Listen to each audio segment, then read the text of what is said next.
Selamat siang seluruh peserta yang sudah bergabung. Terima kasih untuk waktunya telah mengikuti acara webinar InnoDev Talk seri kedua ini. Kita akan segera mulai. Sebentar lagi akan dimulai oleh sambutan sekaligus pembukaan oleh Bapak Kepala BD Denpasar dan selanjutnya akan mulai kita masuk ke sesi pemateri dan pemaparan. Sebelumnya telah bergabung di sini Bapak Arga Mahendra selaku Kepala BD Denpasar dan juga Bapak Made Dwi selaku Ketua Inkubator Bisnis Seperti BD Denpasar. Bapak Arga, apa sekiranya sudah masuk ke dalam Zoom? Apa suara saya terdengar, Eh, Bapak Arga?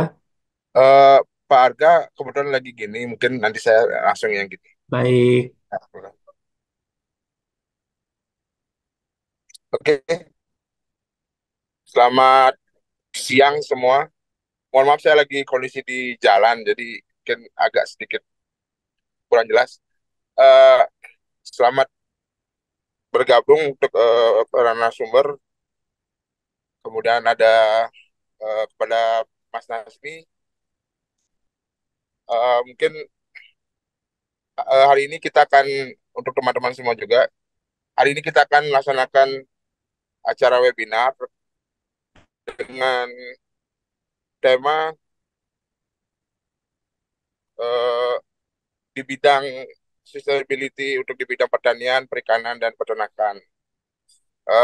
Mungkin ya singkat aja sih. Saya berharap sih di webinar kali ini banyak dari teman-teman yang ikut di sini bisa tertarik nanti untuk merintis di usaha di sebuah startup di bidang tersebut.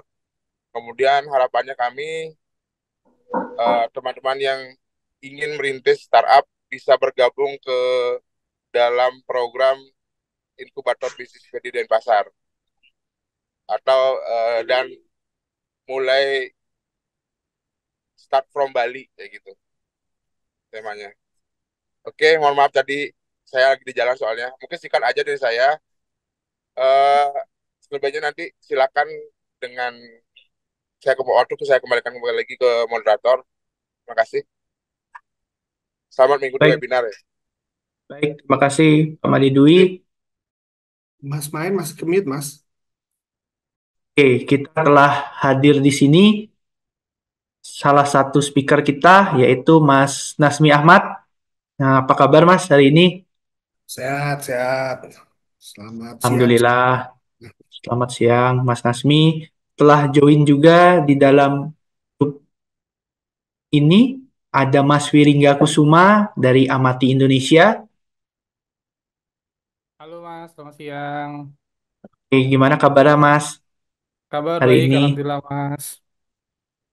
Oke, terima kasih Mas sudah menyempatkan waktu Ya, gabung di webinar kali ini. Dan selanjutnya ada Bli. Kita dari Bali kita manggilnya Bli nih. Bli Yoga, Merta Yoga dari Visgo. Apa Halo, kabar, selamat siang, Bli Bli. Yoga? Siang juga. Kabar baik, kabar baik. Lagi di mana nih? Di rumah aja nih, Bli. Oke, sip.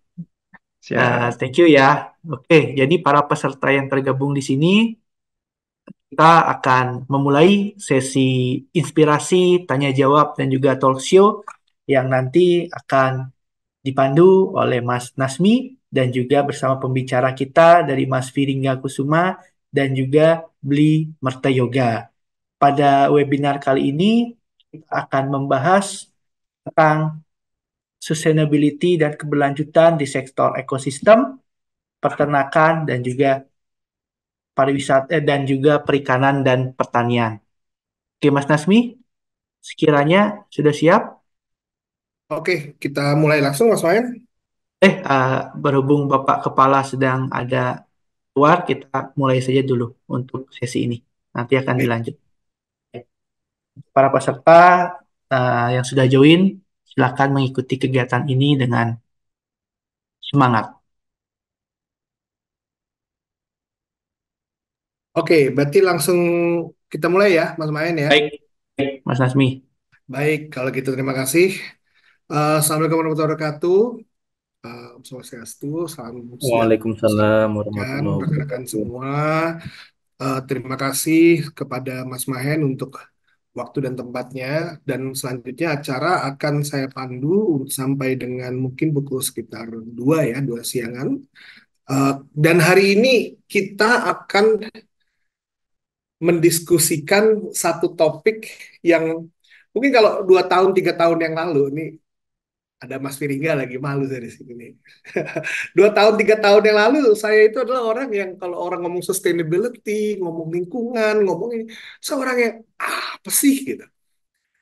Apalagi kan background saya dulu di bisnis, di mana fokusnya itu murni pada profit, bottom line, kita berbicara startup, kita berbicara growth, kita berbicara bagaimana menghasilkan dampak terbesar bagi shareholders, bagaimana kita meningkatkan valuasi sampai dengan 1 triliun, 2 triliun, 3 triliun, 10 triliun.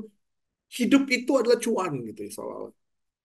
Sampai dengan 2 tahun yang lalu, 3 tahun yang lalu, mungkin 3 tahun yang lalu mungkin ya, saya ketemu sama salah satu pembicara di sini, yaitu Mas Firingga. Ya, itu saya ketemu di Kemenkop UKM. Saya kebetulan sekarang adalah tenaga ahli di Kemenkop UKM.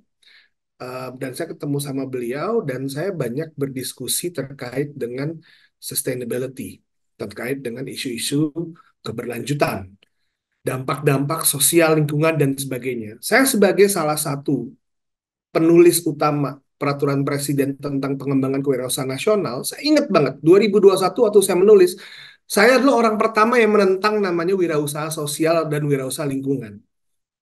Saya bilang buat apa ada klaster khusus kita berbicara sustainability? Itu adalah semua wirausaha mesti harusnya mereka sudah punya jiwa itulah. Tapi ternyata tidak gitu.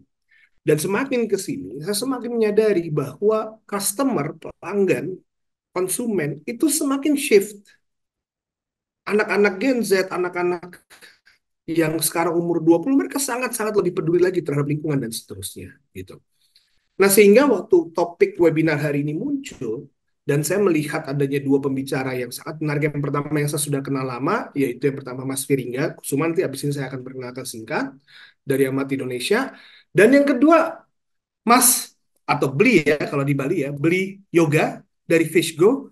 Ini saya tertarik untuk menjadi salah satu hostnya lah kurang lebih di sini. Kenapa? Karena apa yang saya sudah pikirkan selama 3 tahun ternyata memang isu sustainability, isu terkait dengan konsumen ini sudah berbeda dengan zaman saya dulu. Di mana konsumen itu adalah bagaimana mendapatkan harga termurah, ya kan? Bagaimana dia bisa mendapatkan harga termurah dengan manfaat terbanyak. Ternyata zaman sekarang sudah sedikit berbeda.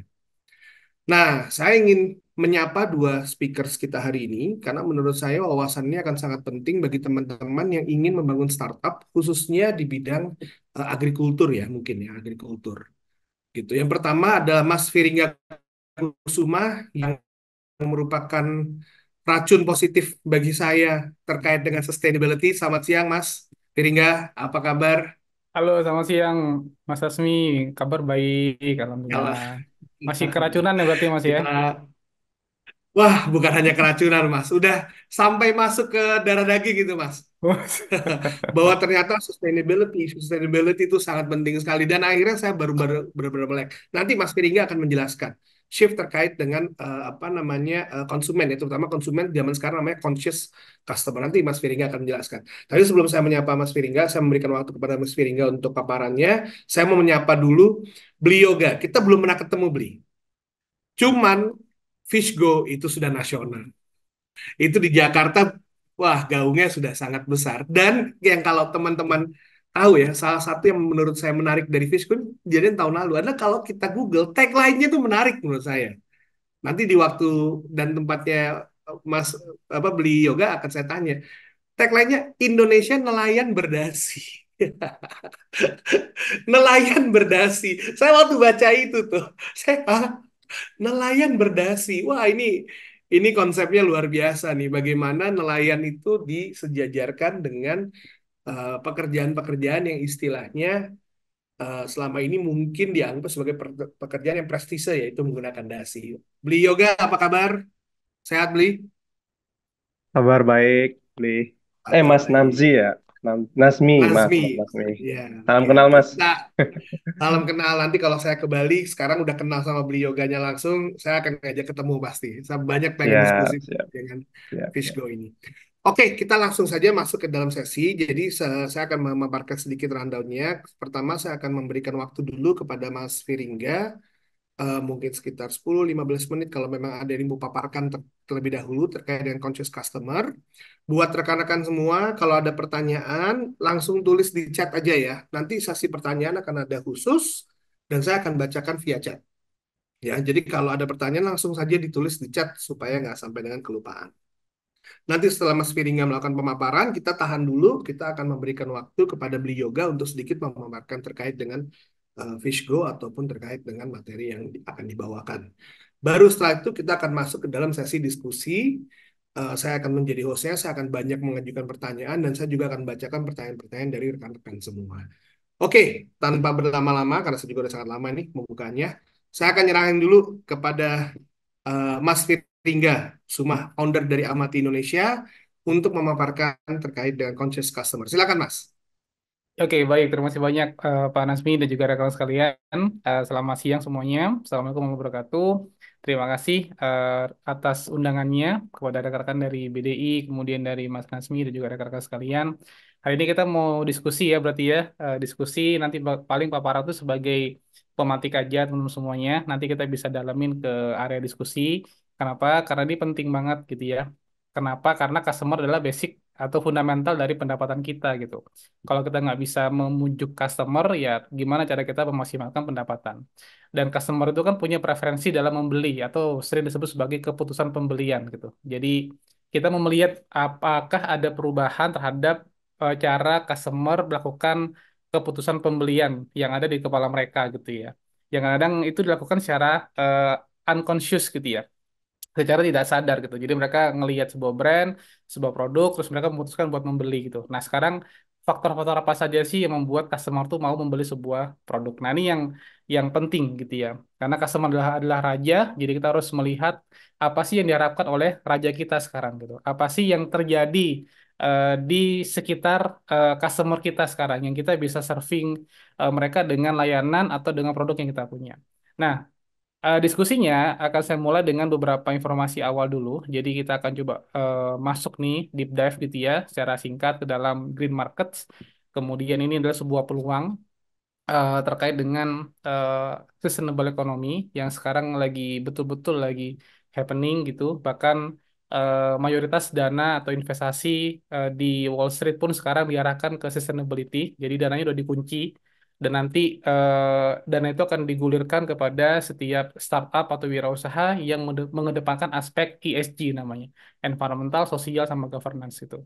Jadi secara investor sudah sadar, pemerintah sudah sadar, membuat banyak banget regulasi, termasuk hari ini kita diskusi tentang itu gitu ya. Jadi investor udah sadar, kemudian pemerintah udah sadar, kemudian stakeholder yang lain juga udah sadar, dan sekarang customer juga udah sadar gitu. Nah ini yang kita harus antisipasi gitu ya.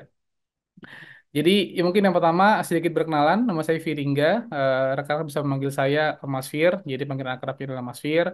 Baru tahun lalu dari Bali, terus kita bikin bareng sama Kemenkop juga hadir di satu momen yang sangat penting namanya adalah ASEAN Summit.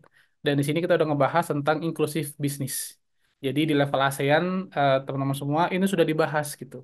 Dan ini kemarin hampir semua negara update tentang perkembangannya dan itu tidak lain karena mengikuti kebutuhan zaman tadi, mengikuti permintaan dari investor gitu ya, mengikuti permintaan dari government di masing-masing negara, mengikuti permintaan dari market secara besar gitu ya, mengikuti permintaan dari customer-nya mereka langsung gitu. Nah, ini yang rasanya nanti kita bisa bahas lebih dalam. Kemudian apa sih yang kita coba akan diskusikan? Yang pertama, kita mau tahu dulu nih, kenapa sih customer tuh udah mulai punya preferensi namanya customer sadar atau conscious customer. Itu kenapa? Nah, kita akan bahas tentang ekosistem nih. Karena ini adalah faktor utama dari penentu atau faktor salah satu faktor yang paling penting yang membuat customer akhirnya berpindah gitu ya, untuk membeli sebuah produk gitu dari yang awalnya membuat keputusan karena harga, sekarang ada beberapa hal yang mereka pertimbangkan di luar harga. Kemudian setelah itu kita mau coba masuk lagi ke transformasinya.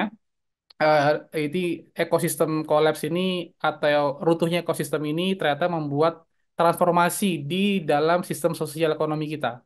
Yang ketiga, baru kita akan masuk ke bagaimana peluang marketnya, gitu ya. Nah, yang pertama adalah ini sebenarnya kita bisa diskusi nanti bahwa ini sepakat atau tidak, gitu ya. Di forum ini aja, sepakat atau tidak bahwa kita tuh sekarang sebenarnya masing-masing individu itu sedang berjuang untuk memperpanjang umur bumi sebenarnya semua orang gitu sekarang, mayoritas itu. Dengan adanya bencana di mana-mana, dengan adanya kampanye tentang perubahan iklim gitu ya. Jadi membuat orang semuanya sadar bahwa setiap individu di muka bumi ini yang jumlahnya hampir 8 miliar sekarang, sebenarnya itu sudah mulai mengarah untuk berpikir gimana ya caranya membuat bumi ini panjang gitu.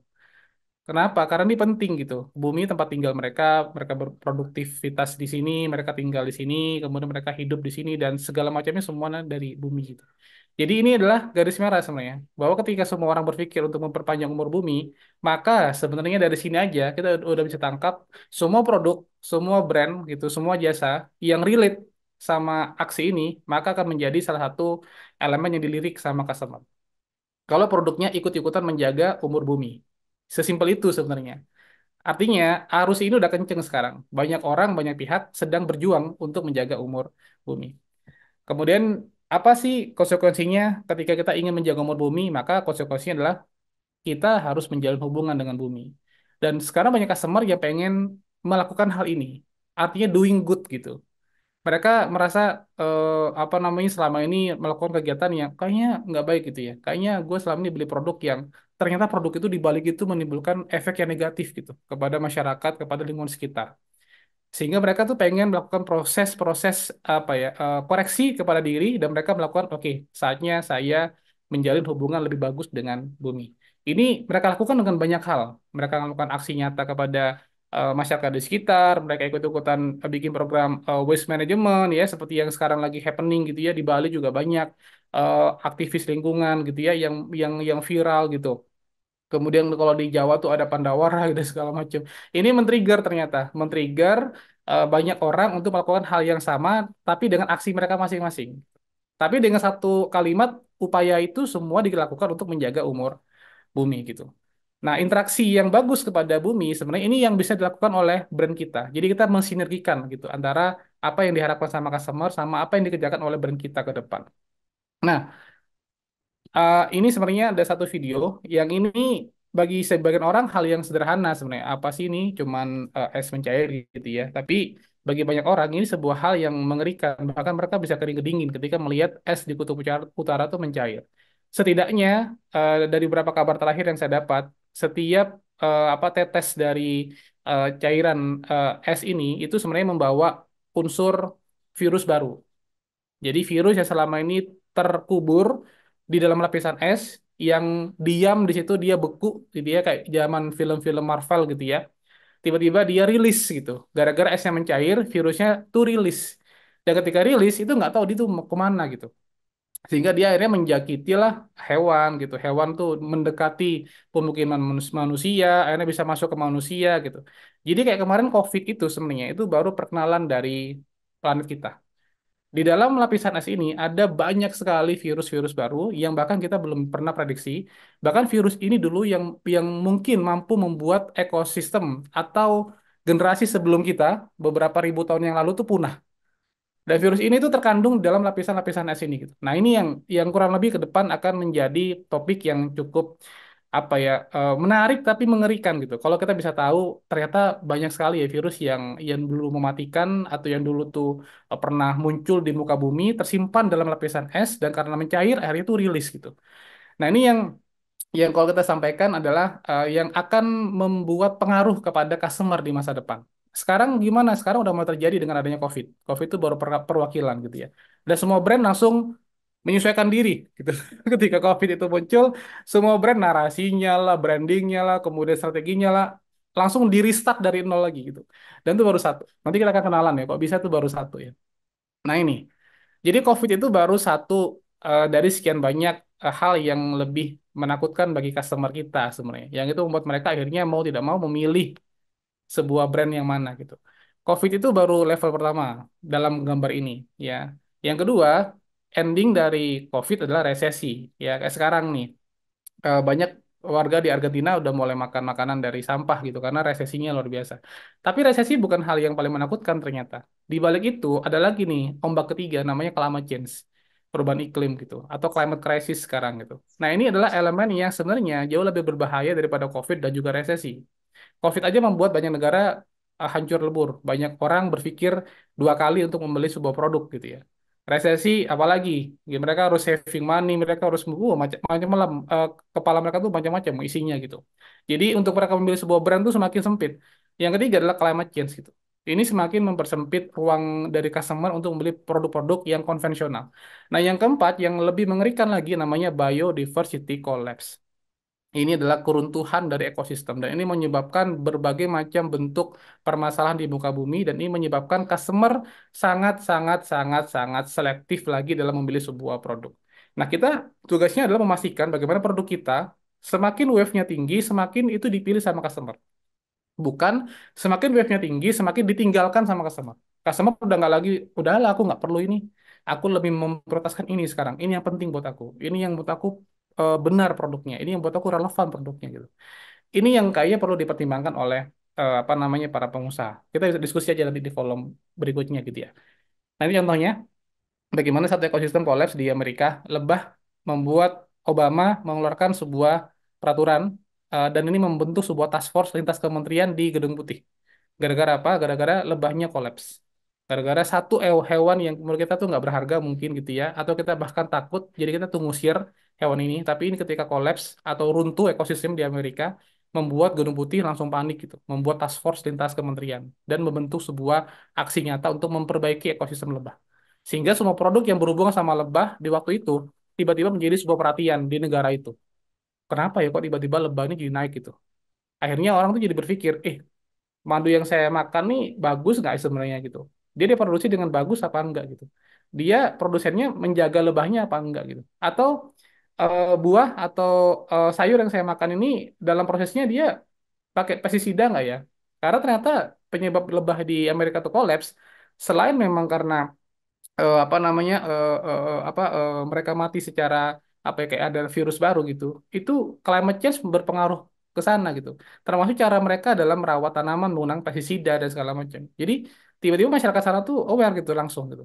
Rice gitu. Yang awalnya mereka hanya beli sayur, terus mereka mempertanyakan, ini sayur yang gue makan ini mengandung apa namanya prosesnya tuh menyalahi aturan nggak ya gitu sampai lebah di Amerika tuh kolaps gitu.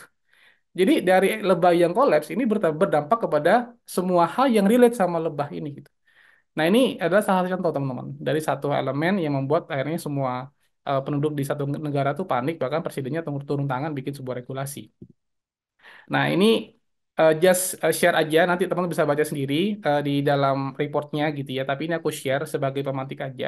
Ini semua expert di dunia tuh udah mulai khawatir sama sustainability dan ini mewakili populasi di apa di seluruh dunia gitu. Jadi kayak mayoritas masyarakat kita yang pintar, yang aware gitu ya. Karena masih ada juga yang nggak aware gitu. Tapi mayoritas yang aware itu udah mulai khawatir gitu. Nah, ini mereka memilih nanti produk mana yang akan mereka beli. Kemudian apa sih membuat mereka tuh paling khawatir? Ada 4 elemen dalam report itu sebenarnya. Nah, yang aku mau angkat yang pertama. Kenapa? Karena yang pertama ini adalah climate change dan ini berhubungan sama semua elemen di bawahnya.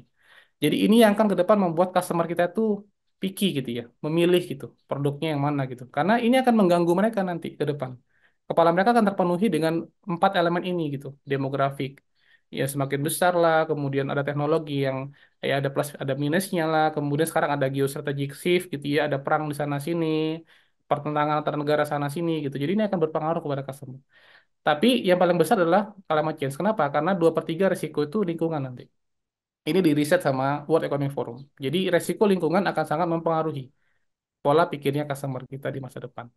Nah, ini beberapa contoh. Jadi banyak banget video-video viral kalau kita lihat itu membuat customer tuh akhirnya berpikir, kayak kasihan ya. Ini kenapa sih si monyet ini atau si orangutan ini kok sebegini merananya gitu? Kenapa ya gitu? Oh, karena di belakangnya ada perusahaan ini. Nah, perusahaan itu yang menyebabkan ekosistemnya hancur, kolaps itu sama customer akan dibenci itu. Atau setidaknya mereka akan mengurangi pembelian kepada produk yang dihasilkan dari perusahaan itu. Kenapa? Karena ini kan menimbulkan empati gitu ya. Empati itu kan langsung masuk kepada benaknya customer gitu. Jadi mereka akan memilih gitu. Jadi hati-hati kalau kita bikin produk dan punya dampak negatif dan viral gitu, otomatis customer akan menghujat kita gitu. Kayak kemarin kasus di Malang gitu ya, yang Bromo habis gitu, pandang ilalangnya tuh habis, itu customer tuh se-Indonesia tuh menghujat gitu. Itu gambaran sebuah brand kalau melakukan hal-hal yang negatif kepada lingkungan, itu customer akan langsung mulai ngelirik, gitu. Wah, udah nggak gue beli lagi produknya deh gitu. Kenapa? Bikin rusak macam-macam sih gitu. Udahlah gitu, stop. Pindah ada ke UKM yang lain yang lebih lebih fair, lebih sustain, lebih green gitu. Nah, ini yang akan mempengaruhi itu semua. Dan sekarang kita lihat dunia semakin panas, jadi ini semakin memperkuat misi kita. Jadi kalau kita mau bikin mission statement di usaha kita, nah ini saatnya kita merevisi mission statement dari yang awalnya konvensional bisnis menjadi sustainable business. Kenapa? Karena trennya akan ke sana teman-teman semuanya. Bumi ini nggak akan lagi dingin kayak kemarin gitu, kayak kita dulu kecil nggak akan lagi. Kenapa? Karena beberapa elemen sudah mencapai namanya titik poin, tipping point, sudah memuncak gitu. Jadi tren ke depan, customer itu akan dibanjiri sama fenomena-fenomena berhubungan sama climate crisis. Nggak akan lagi mundur gitu. Jadi nggak banyak ahli sudah mengatakan bumi ini akan mencapai titik klimaksnya dan nggak akan lagi bisa kembali ke posisi sebelumnya. Bahkan 2050 dalam riset yang ada di sini, teman-teman bisa cek nanti, ini riset cukup populer di dunia. Diprediksi 2050 separuh populasi manusia akan hilang atau akan musnah. Bayangin ini 55% populasi manusia akan musnah tahun 2050. Terus kita tiba-tiba mau promosi di tahun-tahun itu, kayak gimana promosi yang mau dibeli sama mereka gitu.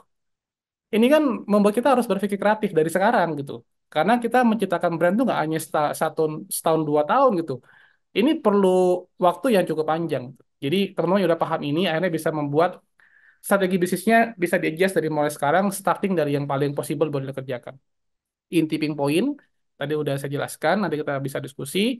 Tipping point itu ibarat apa namanya bapak ini yang mangkas rumput, tapi udah nggak lagi tumbuh rumputnya. Itu tipping point. Kenapa? Karena udah panas gitu. Rumput pun ditebang udah nggak bisa lagi tumbuh gitu. Itu tipping point. Sama kayak tadi gunung es yang mencair itu nggak bisa lagi dia memadat. Dia akan terus mencair gitu. Nah, itu tipping point namanya. Nah, ini udah mulai terjadi di beberapa lokasi gitu ya. Nah, dia ini mengkhawatirkan. Ini siklusnya saya agak percepat aja dulu. Ini beberapa elemen yang akan membuat kolaps. Jadi berita-berita di masa depan atau dari sekarang akan didominasi dengan berita-berita kolapsnya ekosistem teman-teman semuanya. Ini akan dikonsumsi oleh customer kita. Ya, ini just informasi aja. Jadi saya nggak dalam ke sini. Ini juga sama. Intinya ini berdampak berdampak domino lah kepada hal yang lain gitu. Nah, ini konsumen akhirnya berpikir, oke, saya punya moral. Saya harus ngapain sekarang gitu. Terus yang kedua, tapi ekonomi harus terus terus berjalan gitu. Terus gimana cara saya dalam melakukan prinsip ekonominya gitu. Jadi dua argumen ini akan berkecambuk di benaknya masyarakat dunia. Mau dia pengusaha, mau dia government, segala macam. Moral harus diperjuangkan gitu. Tapi ekonomi harus jalan gitu. Nah, ini harus seimbang nanti. Moral sama ekonomi. Argumen ini akan terus berkecambuk gitu. Akan mewarnai lah diskusi di masa depan. Nah, ini beberapa contoh manusia semakin sadar. Kemudian aku langsung masuk dan ternyata ada indeksnya teman-teman semua. Ada indeksnya dari Conscious Customer. Nah, indeksnya itu ternyata dibangun sudah cukup lama ya. Mereka meriset cukup lama gitu. Mereka melihat. Nah, hal yang menarik adalah ternyata salah satu apa namanya faktor yang membuat customer menjadi conscious atau sadar itu ternyata selain tadi berita-berita masalah apa namanya lingkungan gitu ya dan bencana alam. Ternyata yang membuat mereka tuh memilih produk yang baik adalah karena ini teman-teman semua. Karena setiap masyarakat dunia, terutama di Indonesia, yang suka melakukan proses-proses donasi gitu ya, artinya kedermawanan itu tinggi di Indonesia. Ada musibah ini mereka donasi, ada bencana ini mereka donasi. Ternyata karakteristik orang yang suka donasi itu karakteristik orang yang conscious ternyata. Sehingga ketika mereka terbiasa melakukan doing good kepada sebuah layanan amal, mereka tuh akan melakukan doing good kepada sebuah produk atau jasa. Jadi mereka akan memilih gitu, otomatis gitu. Nggak mungkin mereka suka donasi untuk hal-hal yang sifatnya lingkungan, terus mereka beli produk yang menyalahi lingkungan. Itu agak bertolak belakang gitu. Sehingga Ketika brand mampu menunjukkan bahwa saya adalah brand yang ramah lingkungan, saya adalah brand yang sosial inklusivitasnya tuh tinggi sekali gitu. Itu ketika customer tahu, mereka akan otomatis, oke, aku pilih ini. Meskipun nggak terkenal brandnya, tapi karena doing good-nya tadi, itu otomatis akan membuat mereka, oke, saya beli ke sini. Nah, itu di riset ternyata sudah terbukti ke arah sana. Konsumen sadar ini. Mereka membeli secara sadar dengan membeli produk lokal, etis, dan ramah lingkungan. Ini faktanya sudah masuk ke angka yang paling tertinggi di seluruh dunia. Dan ini disebut sebagai angka 50 apa namanya tujuan ini angka yang masuk ke tipping point. Jadi nggak bisa lagi kembali ke sebelumnya. Artinya tren customer ke depan akan conscious sudah. Ya akan conscious. Dan Indonesia suka sama produk-produk organik itu juga semakin tinggi kata Nelson. Dan peluangnya adalah di sini populasi dunia semakin meningkat. Kemudian kebutuhan utamanya adalah water, food, sama energi. Jadi manusia akan melirik semua elemen di sini dan kita lagi ngebahas itu sekarang. Ini tes sadar. Mana yang produk yang sadar? Ya sebelah kanan, gitu ya. Yang sebelah kiri masih belum mewujudkan atau meningkatkan kesadaran kepada customernya. Tapi yang sebelah kanan langsung gitu. Orang oke, aku beli yang sebelah kanan. Kenapa? Karena jelas baik gitu. Ini mana yang sadar, mana yang nggak sadar? Yang sebelah kiri yang sadar. Yang sebelah kanan ini semuanya saset gitu. Customer ke depan akan menolak. Aku nggak mau lagi pakai saset. Jadi brand UMKM jangan lagi berpikir untuk bikin saset sekarang. Kenapa? Karena itu akan membuat customer tuh cedera gitu. Mereka berpikirnya enggak, aku nggak butuh ini lagi. Aku butuhnya yang kelontong kayak begini gitu. Beli seperlunya dan pakai alat yang nanti bisa didaur ulang dan segala macam. Yang kiri ini namanya bulk store ya, toko kelontong. Ini tes sadar. Ini iGrow nih di Indonesia nih. Ini cukup besar apa progresnya sekarang. Ini banyak orang investasi ke sini untuk pertanian organik gitu. Jadi growingnya semuanya organik gitu. Fair trade, kemudian sosial, inklusivitasnya tinggi dan segala macam. Ini beberapa platform yang nanti bisa dijadikan sebagai rujukan ya kalau bikin startup. Ini di Bali juga.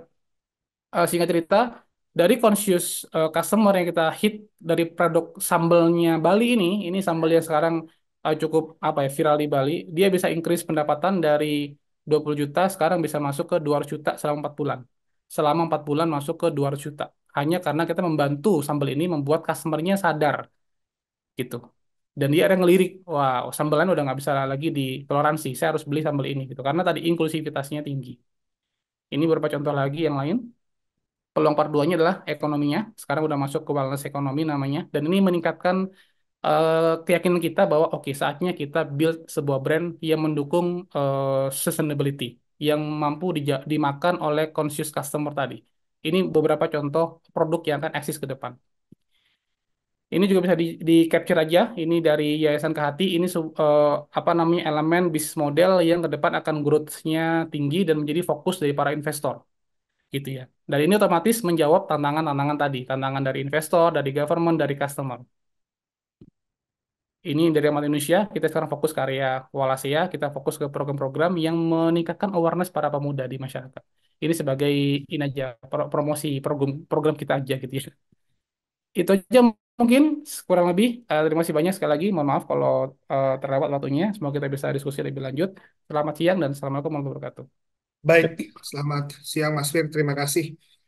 Em, ini pemikiran-pemikiran tentang conscious customer mungkin bagi beberapa teman ini masih suatu hal yang baru ya. Tapi nanti waktu di sesi diskusi saya juga banyak insight-insight yang kita akan diskusikan secara bersama-sama ya terkait dengan perubahan conscious customer. Mungkin nanti saya juga akan memberikan insight dari level government ya, seperti apa. Jadi ini topik yang sebenarnya sangat-sangat menarik sekali. Oke, sebelum kita masuk ke sesi diskusi, saya akan memberikan waktu dan layar kepada Beli Yoga. Beli Yoga, apakah oke sudah online ya, siap. Oke, nah Beli Yoga ini juga bergerak di bidang agrikultur khususnya di bidang perikanan ya, dari Fishgo dan Fishgo ini sendiri seperti saya bilang ya sudah cukup. Kebetulan kita juga satu alma mater ya, Mas Beli Yoga ya. Cuma beda ini aja kita, beda di oceanografi saya di teknik industrinya gitu Oh beli. ya, ITB. Ya. Ya. Ya, ya. Oke, kalau gitu beli yoga, kita kasih waktu untuk memaparkan singkat terkait dengan Fishgo ataupun ada pemikiran lain sebelum nanti kita akan masuk ke sesi diskusi. Nah, di sesi diskusi kita akan berbahas apa bertiga ya, tripartit ya. Oke, silakan beli yoga, waktu Ya, dan lain saya berikan. saya izin share materi ya, Mas ya. Hmm,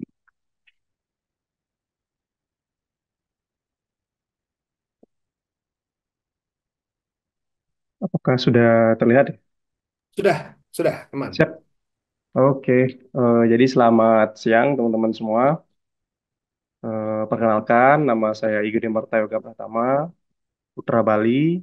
Ya, jadi pada kesempatan ini saya ingin sharing nih sama teman-teman gitu terkait bagaimana saya membuat startup Visgo, startup di sektor perikanan yang ada di Bali.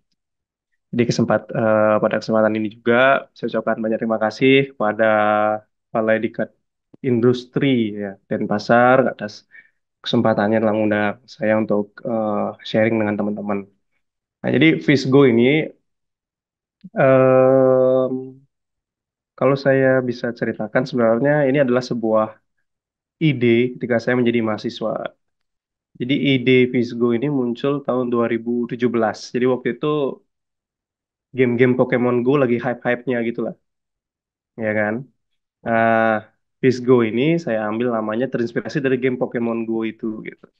Tapi ceritanya kenapa saya bisa akhirnya menjadikan Visgo ini sebuah startup itu adalah dari keresahan gitu teman-teman. Jadi di Bali sendiri waktu itu saya ada tugas kuliah untuk survei sosial ekonomi masyarakat pesisir yang ada di Bali gitu. Nah, ketika kita bicara Bali maka identik dengan pantai ya kan. Nah, di situ saya sisir pantai dari Jimbaran ke Kedonganan di sore hari waktu itu, ingat saya ingat momennya. Di sisi kanan saya lihat banyak restoran seafood gitu ya. Ada banyak banget turis yang di sana makan dengan lahap, tertawa sama keluarganya, nikmati sunset gitu. Tapi ketika saya tengok ke kiri, masyarakat lokal kami yang berprofesi sebagai nelayan itu terpapah-papah gitu ngangkat jaring. Istrinya ada yang benarin jaring kayak gitu. Yang cowok-cowok pada dorong kapal gitu. Wih, sedih banget ngelihatnya. Kontras banget. Bagaimana kita bisa ngelihat di satu sisi sektor pariwisata itu sangat memberikan dampak yang positif, tapi masyarakat lokal yang ada di pesisir justru tidak menikmati itu gitu. Nah, itulah yang menjadi concern saya sampai akhirnya saya membuat sebuah karya tulis ilmiah. Ya, jadi kalau Visgo ini awalnya sebuah karya tulis ilmiah, teman-teman, yang terinspirasi dari game Pokemon Go gitu.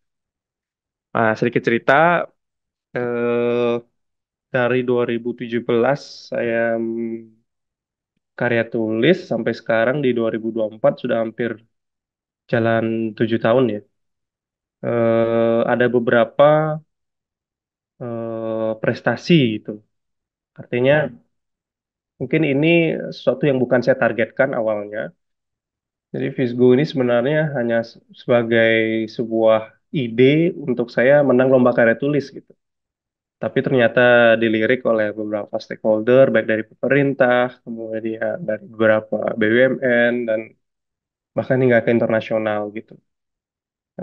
Sampai akhirnya dengan support-support tersebut, saya bisa menjadikan Visgo ini sebagai startup secara utuh gitulah.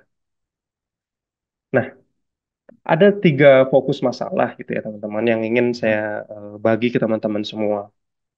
Jadi Visgo ini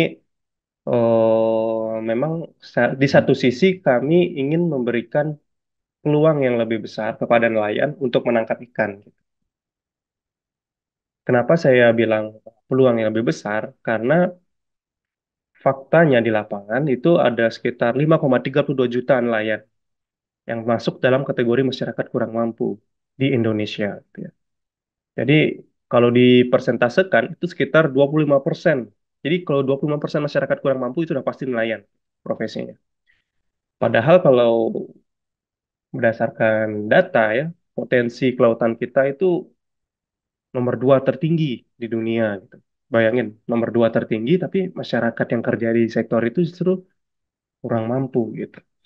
Nah, akhirnya kami coba gali lebih dalam, kami lakukan validasi ke lapangan. Sebenarnya apa sih masalahnya gitu loh. Nah, di kiri ini salah satu nelayan kami di Bali, namanya Nyoman Budiase ya teman-teman. Jadi ini gambaran nelayan-nelayan kita. Jadi di tengah terik panas matahari gitu, mereka cabut ikan dari jaringnya yang kecil-kecil itu. Nah, akhirnya saya fokus ke sana, saya gali lebih dalam. Ternyata ada 3 masalah utama. yang nelayan kita alami.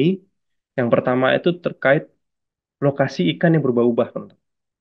Ya, jadi sama seperti manusia, ikan itu juga sama ya. Jadi dia ada kondisi tertentu yang dia nyaman untuk hidup seperti itu. Kemudian permasalahan kedua adalah terkait waktu ya. Jadi nelayan-nelayan tradisional ini melautnya itu bisa 3 hari gitu. 3 hari di tengah laut gitu. Dan nggak ada jaminan mereka balik itu bawa hasil gitu. Nah, yang ketiga itu adalah masalahnya lainnya adalah terkait rute ya. Karena nelayan-nelayan tradisional ini memang menggunakan pengalaman mereka ya, based on experience gitu ya.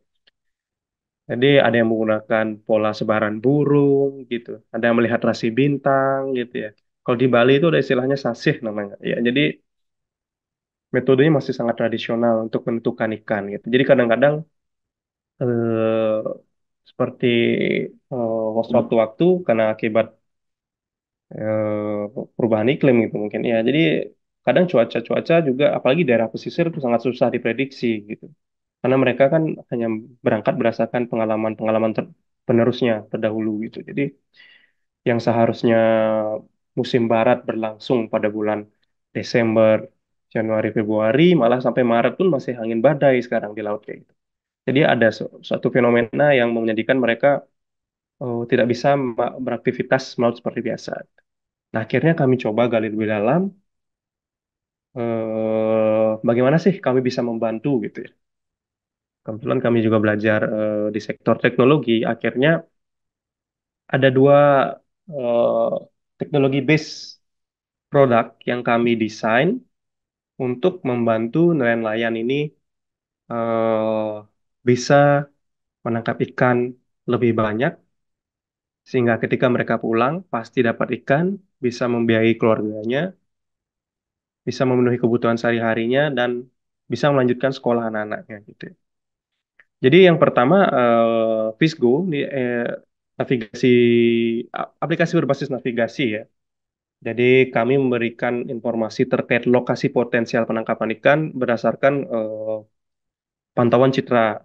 Jadi kami mengolah data citra yang menganalisis terkait potential fishing ground itu dari satu di mana ikan nyaman untuk hidup, dan yang kedua adalah di mana ikan mencari makan. Jadi kita tahu di mana ikan itu nyaman untuk hidup, dan yang kedua adalah di mana ikan nyaman cari makan. Nah, akhirnya itu kita informasikan dalam bentuk navigasi kepada nelayan. Jadi sebelum melaut tuh mereka udah tahu, saya harus melaut kemana nih.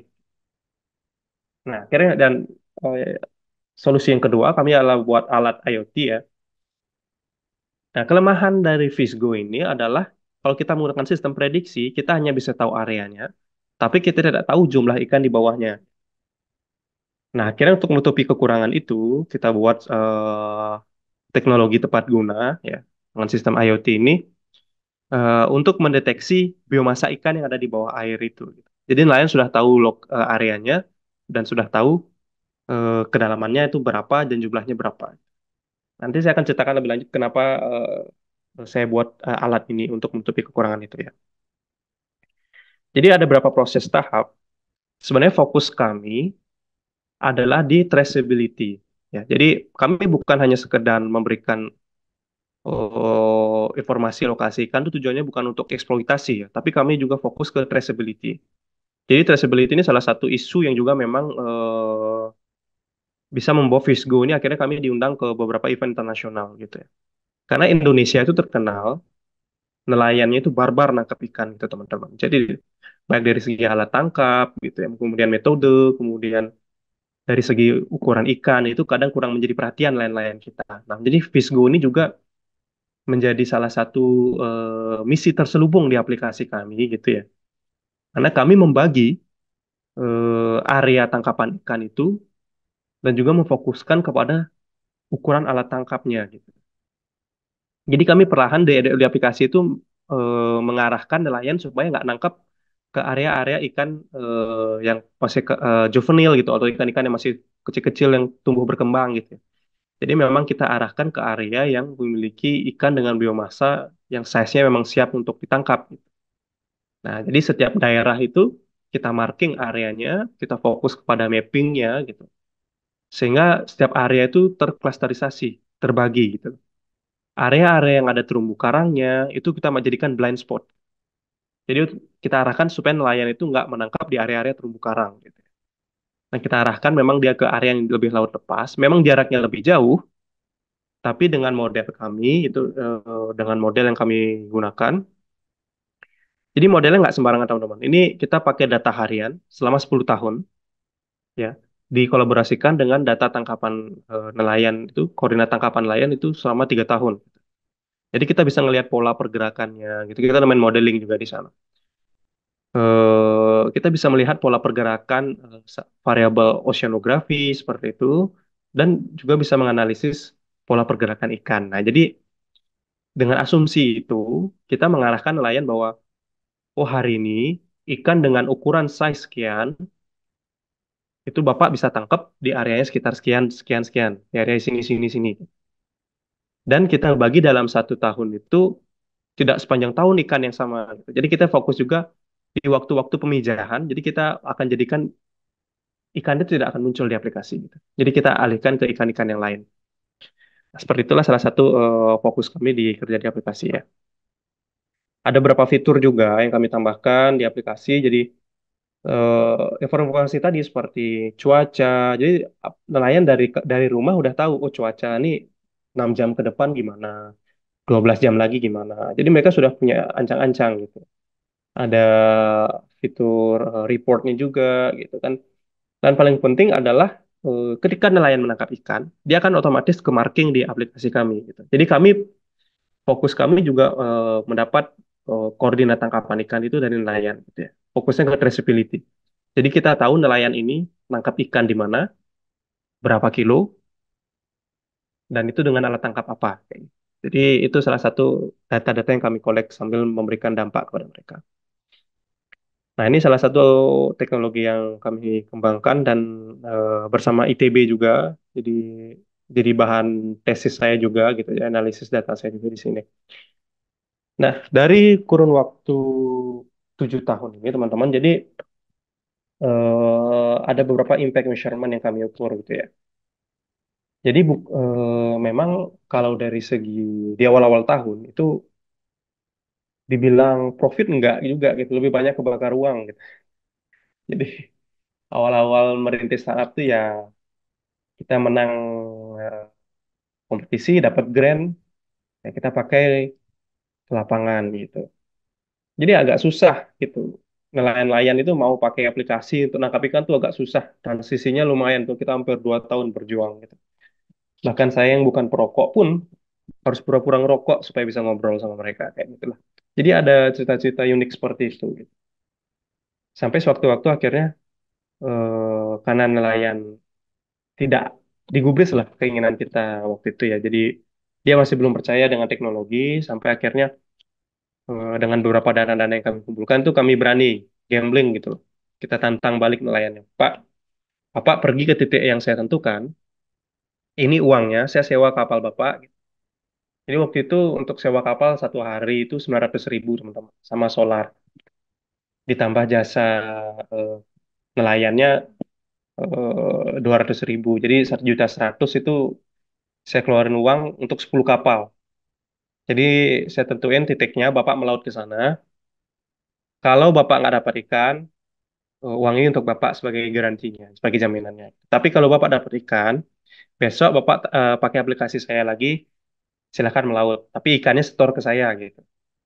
Nah, jadi disitulah awal-awal kami mulai berani gitu. Sampai akhirnya dalam waktu 7 tahun, 5 tahun ke belakang ini, jumlah user kami pertumbuhannya lumayan meningkat gitu ya. Dan kami ukur juga eh, berapa sih jumlah ikan yang ditangkap gitu. Dan size-nya itu kita ukur. Jadi kita ada pastikan bahwa ikan itu merupakan ikan yang memang sudah layak untuk ditangkap seperti itu. Oh, keseruannya sebenarnya bukan hanya di sekedar mereka berhasil dapat ikan ya, tapi mereka sudah eh, bisa foto, Pak, saya dapat 200 kilo nih, wih saya dapat 160 kilo nih Pak. Gitu. Jadi ada kesenangan yang Gimana ya, saya sebagai sebuah founder itu tidak bisa diukur gitu teman-teman. Jadi ketawa turun dari kapal itu adalah salah sebuah nilai yang nggak bisa saya uangkan gitu. Jadi fokus kami di sana. Nah ini juga beberapa testimoni-testimoni nelayan kami ya. Jadi nggak lagi ikan-ikan kecil-kecil tadi yang masih ses juvenil kayak gitu gitu. Mereka bisa laporan aja udah kami syukur banget gitu. Pak, saya dapat segini, saya dapat 120 kilo gitu. Besok saya melulut lagi ya Pak gitu. Jadi ada kebanggaan gitu lah untuk saya pribadi sama teman-teman. Nah, jadi kami buat produk turunan juga ya. Ada keripik, gitu. Dan jadi ini limbah juga keripiknya. Jadi kulit ikan yang nggak dimanfaatin itu kami kolek, kami buatkan jadi keripik. Dan ada beberapa seafood juga olahan daging ikan itu yang kami pasarkan ke dapur rumah tangga dan restoran seperti itu. Ini beberapa penghargaan yang kami peroleh baik dari nasional dan juga internasional dan beberapa grant ya, yang diperoleh dari event-event tersebut. Jadi saya di usia sekarang 27, di umur 22 saya sudah bisa beli jukung teman-teman, udah beli kapal, udah bisa saya teman-teman yang lain pada beli mobil, saya beli beli jukung waktu itu. Jadi fokusnya ya nelayan di sana kan sistemnya sewa ya. Jadi nelayan itu nggak sepenuhnya punya jukung, punya kapal teman-teman. Jadi mereka yang punya jaring lain, yang punya kapal lain gitu. Jadi mereka hasilnya dibagi tiga gitu ya. Jadi sekarang saya beli satu kapal dipakai di sana gitu. Dan ya mereka manfaatkan lah. Terus sambil juga kita collect data dari mereka kayak gitu. Nah, ini beberapa penghargaan juga yang di internasional gitu. Bahkan karena ikan ini pun saya bisa dapat beasiswa untuk sekolah gitu ya. Ya mungkin sekian yang bisa saya bagi ke teman-teman. Saya mohon maaf bila ada salah kata. Mungkin bisa dilanjutkan ke sesi tanya jawab ya. Terima kasih. Oke, terima kasih. Noted ya Mas ya, 22 tahun nggak beli mobil, ya belinya kapal. Ini Iya. menarik sekali nih perjalanan jadi. Oke, mungkin kita bisa feature Beli Yoga dan Mas Firingga. Apa namanya? Sekarang kita akan masuk ke sesi diskusi nih. Nah, saya dari tadi udah dengerin dari dua sisi nih ya. Menurut saya banyak sekali yang di kepala saya ini ingin saya tanyakan. Tapi semoga dari teman-teman juga bisa kalau memang ada yang mau ditanyakan langsung tulis di chat ya. Oke, pertama saya mungkin mau mulai dari eh, hal yang paling basic dulu yang tadi Mas Firingga katakan dan nanti mungkin saya akan ajukan pertanyaan lanjutan ke Beli Yoga ya. Jadi gini, Mas Fir tadi mengatakan terkait dengan conscious customer nih. Ya, itu yang tadi saya tangkap bahwa konsumen itu perilakunya beda. Ya, ini suatu hal yang saya juga masih mencari tahu nih. Nah, saya ingin tahu Mas, secara praktikal itu apa sih dampaknya terhadap anak-anak, terhadap anak muda yang mau ngebangun startup itu secara praktikal itu kayak gimana sih Mas untuk memanfaatkan pemahaman konsep. Misalnya kita kasih contoh deh, dia mau bikin produk olahan ikan lah seperti misalnya dari Fishgo. Itu dampak apa sih yang harus mereka lakukan supaya mereka bisa tap in masuk ke conscious customer secara praktikal nih, Mas Fir. Monggo Mas. Iya, oke baik. Masih banyak Pak Nasmi ini contohnya pas banget sama yang dikerjakan sama Fisco yang ikan ya. Jadi kan sebenarnya kan nanti materi ini kan materi pembuka ya. Sebenarnya ini kalau mau dilanjutkan tuh ada dua minimal. Namanya adalah ada circular management ya yang kita pernah bahas gitu. Dan ada namanya yang kedua lagi sustainable business model innovation gitu. Jadi mereka bisa mulai merumuskan. Nah, di dalam konteks sustainable business model innovation sebenarnya itu semua flow yang dibuat sama pebisnis mesti sirkular gitu ya atau mesti sustainable. Salah satunya adalah kalau tadi berhubungan sama produk berbahan ikan, mereka tuh ada satu strategi namanya own the origin. Jadi memiliki bahan baku atau resource-nya tuh mereka kuasai secara bukan dikuasai secara apa ya monopolistik ya, tapi mereka tuh menguasai source-nya. Jadi mereka tahu tadi gak dari Fisku ikannya dari mana, kemudian ini ikan jenis apa, kemudian apa manfaatnya, ikan ini ditangkap dengan cara seperti apa gitu. Nah itu adalah informasi yang perlu di define di area sourcingnya. Jadi on the origin namanya, nama strateginya gitu. Nah, jadi semua hal yang berbau sama asal dari bahan baku mereka itu mereka bisa bungkus dengan semua hal yang transparansinya tinggi gitu. Contoh misalkan gini, akan ada perbedaan anak muda yang let's say kayak mereka membuat abon ikan ya, yang konvensional sama yang sustainability. Contoh, mereka anak muda dari Gorontalo, misalkan contoh ya. Ketika gue ke Gorontalo kemarin, itu gue diskusi dengan nelayan di Gorontalo. Mereka bilang, Mas Firingga, sekarang kami ini susah mas gitu. Kenapa Pak? Dulu kami 9 kilometer ke tengah laut itu dapat ikan tuna dulu Pak. Sekarang ini kata mereka, kami harus melaut jauh ke tengah laut, 22 sampai 25 kilometer itu baru dapat ikan tuna. Jadi dari jarak yang sepanjang itu aja membuat nelayan tuh sebenarnya tuh orang yang bikin abon ikan tuna tuh nggak pernah meng-highlight itu sebenarnya di apa namanya di masyarakat gitu bahwa ikan tuna yang mereka makan ini sebenarnya lagi terancam gitu. Lu kalau suka sama ikan tuna lama-lama lu nggak bisa lagi makan ikan tuna kalau lu beli produk abonnya dari pengusaha yang nggak memperhatikan dari mana sourcingnya gitu. Let's say anak muda tadi kolaborasi dengan apa namanya dengan Fishgo gitu sehingga yang dia jual abon ikan tuna tapi sourcingnya tuh bisa dipertanggungjawabkan kepada customernya. Jadi customer tuh ketika beli produk ini, gue beli dari semua abon ikan tuna, gue akan memilih ini aja. Kenapa? Karena mereka menjamin bahwa cara tangkap ikan tuna mereka benar gitu. Dan mereka mengedepankan aspek konservasi untuk jenis-jenis ikan tuna tertentu gitu. Jadi mungkin ini salah satu strategi yang bisa dilakukan, Pak. Jadi kayak on the origin gitu. Itu mungkin Pak Nasmi, apa namanya, beberapa informasinya gitu. Oke, ini menarik dan ini saya juga nggak tahu hari ini lagi ada apa ya, di atas rumah saya itu jet tempur dan 6 kali bolak-balik, makanya berisik banget. Kayaknya ada apa nih? Semoga nggak ada apa-apa di 6 kali nih jet tempur. Oke, nah itu secara praktikal ya, saya jadi nangkap ya. Kalau kita berbicara di TikTok, ya ini maaf ya, saya boleh pakai analogi ya. Kita sekarang banyak lihat orang jualan tuh main apa nyendok-nyendokin gitu ya. Ah ini. Nah itu kan apa habit konsumen tuh baru sekedar melihat produk dan harga gitu. Nah kalau di sini kata kunci yang saya tangkap dari Mas Wiringga ini nanti akan saya sambungkan juga dengan beli yoga karena kata kuncinya sama yaitu traceability ya Mas Bati ya.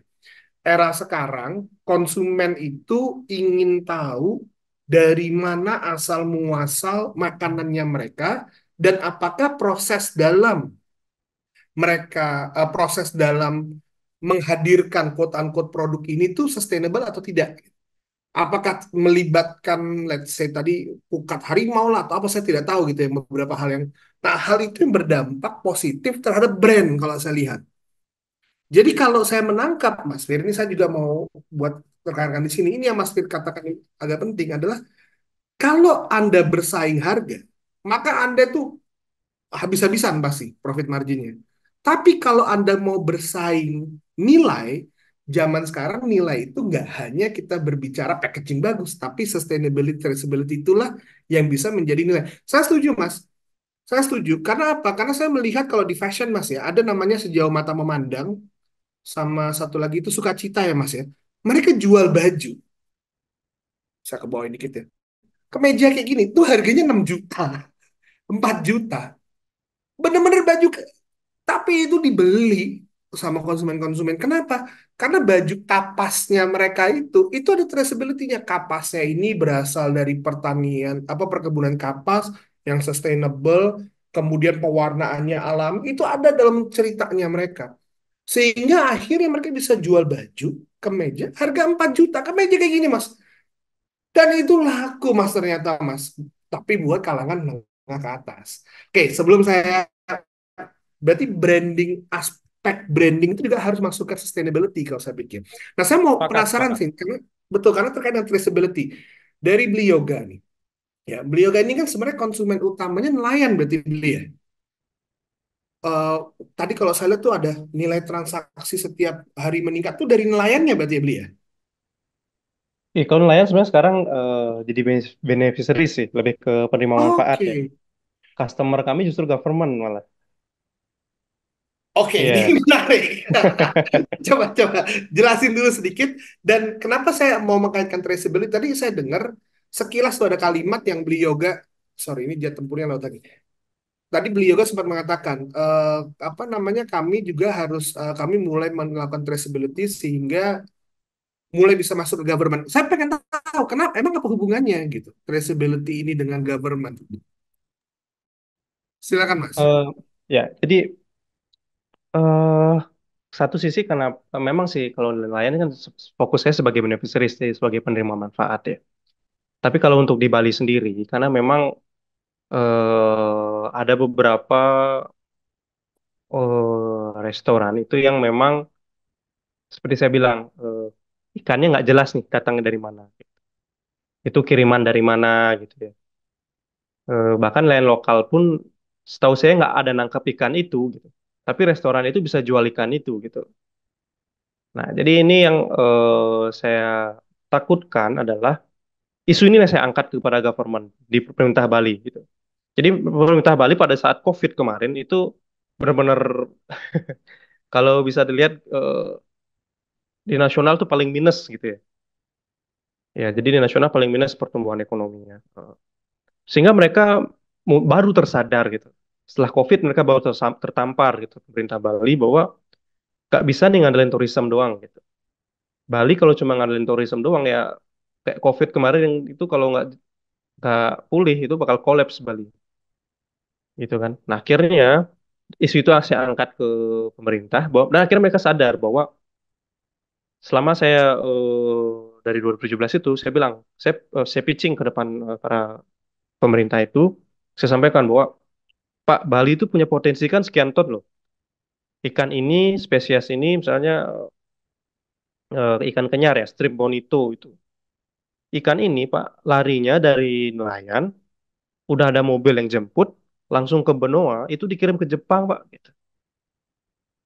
Itu sekian nilainya itu sekian dibeli di nelayan harganya 18.000 masuk ke cold storage di Benoa kemudian diekspor ke Jepang harganya per kilonya itu bisa 60.000 dari 18.000 beli di nelayan. Bayangin itu nilainya berapa gini ya. Bayangin kalau pemerintah, kalau Bapak naruh concern Bapak, gitu ya. Saya bilang gitu kemarin, kalau Bapak bisa mengelola gitu, itu akan memberikan multiplier effect yang luar biasa kepada masyarakat gitu. Makanya sekarang, kalau sekarang ini kan kita lagi fokus di Badung ya, karena memang ya daerah kami di sana dan kabupaten dengan pendapatan tertinggi nomor 2 di Indonesia gitu, saya lihat. Dan mereka kebetulan pemimpinannya memang eh, tertarik gitu loh memanfaatkan teknologi untuk membantu masyarakatnya gitu. Nah, akhirnya di situlah saya mulai ceritakan traceability ini bagaimana ceritanya. Nelayan Bapak sekarang tuh udah nggak pakai burung laut lagi, melautnya sekarang udah pakai aplikasi gitu. Nah, cerita inilah akhirnya didengar oleh pusat sampai akhirnya Kementerian Pan-RB waktu itu melalui inovasi pelayanan publiknya kami di Visgo diminta untuk mewakili ke UNPSA, ke PBB gitulah cerita ini. Itulah akhirnya jadi seperti itulah Mas. Mungkin apakah itu menjawab ya cerita itu? Tapi Tapi oke, eh, menarik banget. Jadi pemerintah itu, eh, apa namanya, pemerintah itu sekarang memanfaatkan Fishgo ini untuk mengkonsolidasi gitu Mas ya. Mengkonsolidasi iya, penghasilan tangkapan nelayan di sekitar wilayah juridiksinya si Pemda tersebut atau gimana Mas? betul. Jadi kalau sekarang, baik dari segi data di Dinas Perikanan, bahkan di restoran-restoran pun, ikan-ikan ini sudah mulai jelas gitu. Artinya ini juga menjadi branding dari restoran itu. Jadi ketika dia, khususnya tamu-tamu luar negeri ya, kalau nasional mereka masih belum terlalu tertarik dengan isu traceability. Tapi luar negeri itu sangat concern sekali tentang itu. Jadi ketika ditanya ikan ini ikan apa, ditangkap di mana gitu. Siapa yang nangkap, alat tangkapnya apa, itu beberapa restoran yang kami kelola itu sudah bisa menjawab itu gitu. Dan memang sekarang kami lihat ya, kan mungkin karena sekarang pariwisata sudah pulih, jadi memang eh, selling mereka lumayan tinggi.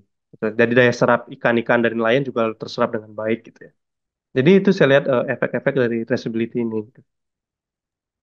Oke, ini menarik nih, menarik. Berarti memang memang ya ini ya balik lagi ya conscious customer yang tadi Mas Wiringga katakan itu di Indonesia tuh baru mulai mungkin ya Mas Fir ya.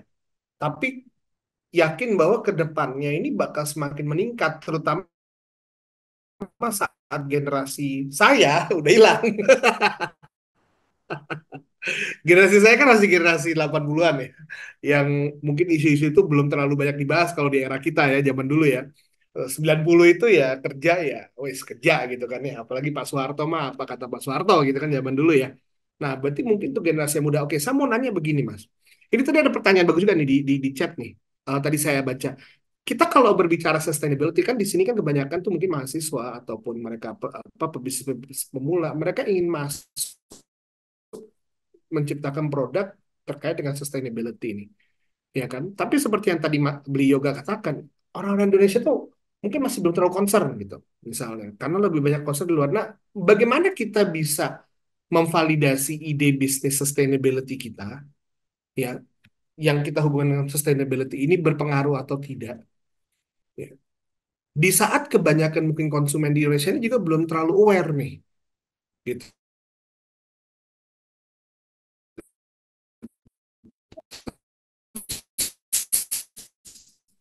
Karena kan kekhawatiran nilai brand kita aja.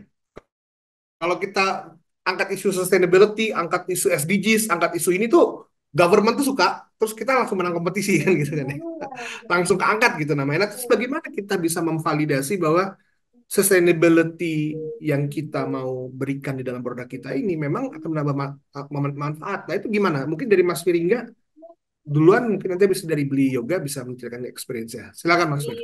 Iya, makasih banyak Wanas nih. Jadi sebenarnya customer gini, conscious customer itu kan tadi parameternya adalah ketika mereka suka berbuat baik, maka sebenarnya mereka tuh sudah cenderung masuk ke segmentasi conscious customer gitu. Dan Indonesia kan negeri paling dermawan di dunia gitu ya. Jadi Indonesia tuh sebenarnya banyak banget orang-orang yang sudah aware dengan perbuatan baik sebenarnya. Nah, sehingga tugasnya brand adalah merecall gitu. Tugasnya brand adalah merecall bahwa lu ini orang baik loh. Tolong dong kamu pilih produk yang baik juga gitu. Jadi biar konsisten nih gitu. Jadi tugasnya para pengusaha muda adalah merecall. Karena sebenarnya doing good itu udah ada di kepala mereka nih, para customer di atau masyarakat Indonesia yang tadi dikenal sebagai masyarakat yang paling dermawan di seluruh dunia gitu. Tugasnya kita adalah merecall. Nah, itu termasuk dalam agenda untuk kita memvalidasi atau apa namanya memastikan ide bisnisnya. Nah, kalau masuk ke validasi, memang ini agak panjang ya, validasi ide bisnis buat sustainability gitu ya. Tapi secara singkat sebenarnya, eh, gue mau ambil angle dari sudut pandang outputnya deh. Kan kalau bisnis yang konvensional itu mereka selama proses dari mulai take, make, and use gitu atau dari proses pengambilan bahan baku, memproduksi, kemudian mendistribusikan, menjual dan segala macam dalam rantai pasoknya mereka itu fokusnya endingnya endpointnya adalah profit gitu. Kalau sustainability itu ada impact gitu. Jadi ada profit sama impact. Nah, cara memvalidasi adalah dua tadi itu. Bagaimana produk kita itu marketable sehingga profitabilitasnya bisa tinggi. Ini penting. Ya, jangan sampai produk kita tuh bagus, baik, tapi orang nggak mau beli. Buat apa? Bukan pengusaha namanya, itu organisasi sosial namanya. Nah, yang kedua, yang harus divalidasi adalah ketika produk kita tuh marketable, gitu, apakah dalam supply chain kita memproduksi itu sudah punya impact baik impact kepada lingkungan maupun kepada kepada lingkungan alam maupun kepada manusia secara positif. Gitu. Jadi yang divalidasi dalam konteks bisnis yang berkelanjutan itu dua. Yang pertama adalah model bisnisnya apakah profitable. Yang kedua, selama kita melakukan bisnis itu, apakah impact-nya positif kepada lingkungan ataupun kepada masyarakat sosial. Nah, dua ini yang harus divalidasi terlebih dahulu gitu. Nah, setelah ini tuh tervalidasi, maka kita bisa meyakinkan bahwa produk kita ini produk yang sustainable. Dan ini secara singkat ya, tentu kalau mau didalamin ini akan cukup panjang ya.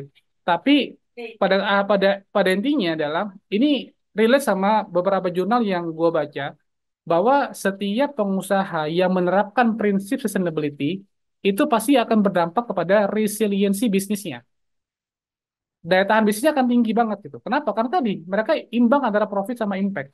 Bayangin contoh paling simpel, kalau mereka penjual tadi balik sama contoh abon ikan tuna, tapi mereka tidak paham tentang resourcesnya. Itu mereka beberapa tahun ke depan bisa nggak ada lagi tuh abon ikan tunanya gitu. Kenapa? Sourcesnya nggak ada. Yang kedua harganya bisa lebih mahal. Yang ketiga mungkin kalaupun ada ikan tunanya bisa jarang banget gitu. Jadi mereka tuh marketnya bisa langsung turun banget size-nya gitu. Biasanya mereka pivot bisnis gitu. Tapi ini kan akhirnya nggak sustainable atau nggak resiliensinya nggak tinggi. Tapi kalau pengusaha abon ikan tuna tadi kolaborasi dengan Fish Go dan membuat proses let's say kayak sustainable fishing, mereka bisa make sure bahwa produk ikan tuna mereka itu lama gitu. Apa namanya ketersediaannya tuh panjang gitu. Jadi mau dipakai sampai turunan kedua, turunan ketiga itu pun masih bisa tersedia ikan tunanya gitu. Nah ini salah satu elemen ya bahwa ketika kita membuat bisnis yang sustainable kita akan punya resiliensi bisnis yang sangat-sangat tinggi dari satu konteks masalah bahan baku. Belum tentang produk proses produksinya, tentang dukungan dari masyarakat lah, tentang tadi value-value yang ditanamkan kepada customer lah, gitu. Jadi banyak hal gitu. Kurang lebih itu Pak Anas ini. Yang divalidasi dua adalah Oke, profit modelnya sama impact modelnya lah kurang lebih gitu. oke, ini menarik.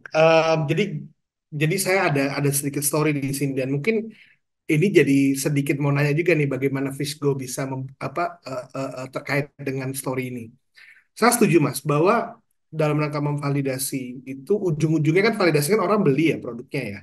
Nah, apakah sustainability itu matters? Kalau di mata konsumen di era digital sekarang, mungkin paling mudahnya itu story-nya adalah dari sisi konten ya. Konten yang kita sajikan.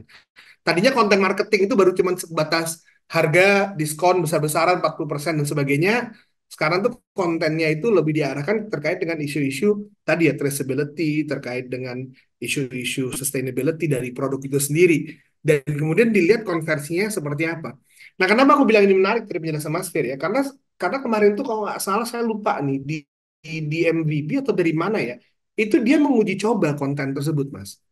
Jadi ada produk yang satu dia tawar itu dengan harga diskon, payday sale dan sebagainya yang menyebabkan harga produk 100 turun jadi 60 ya karena adanya diskon.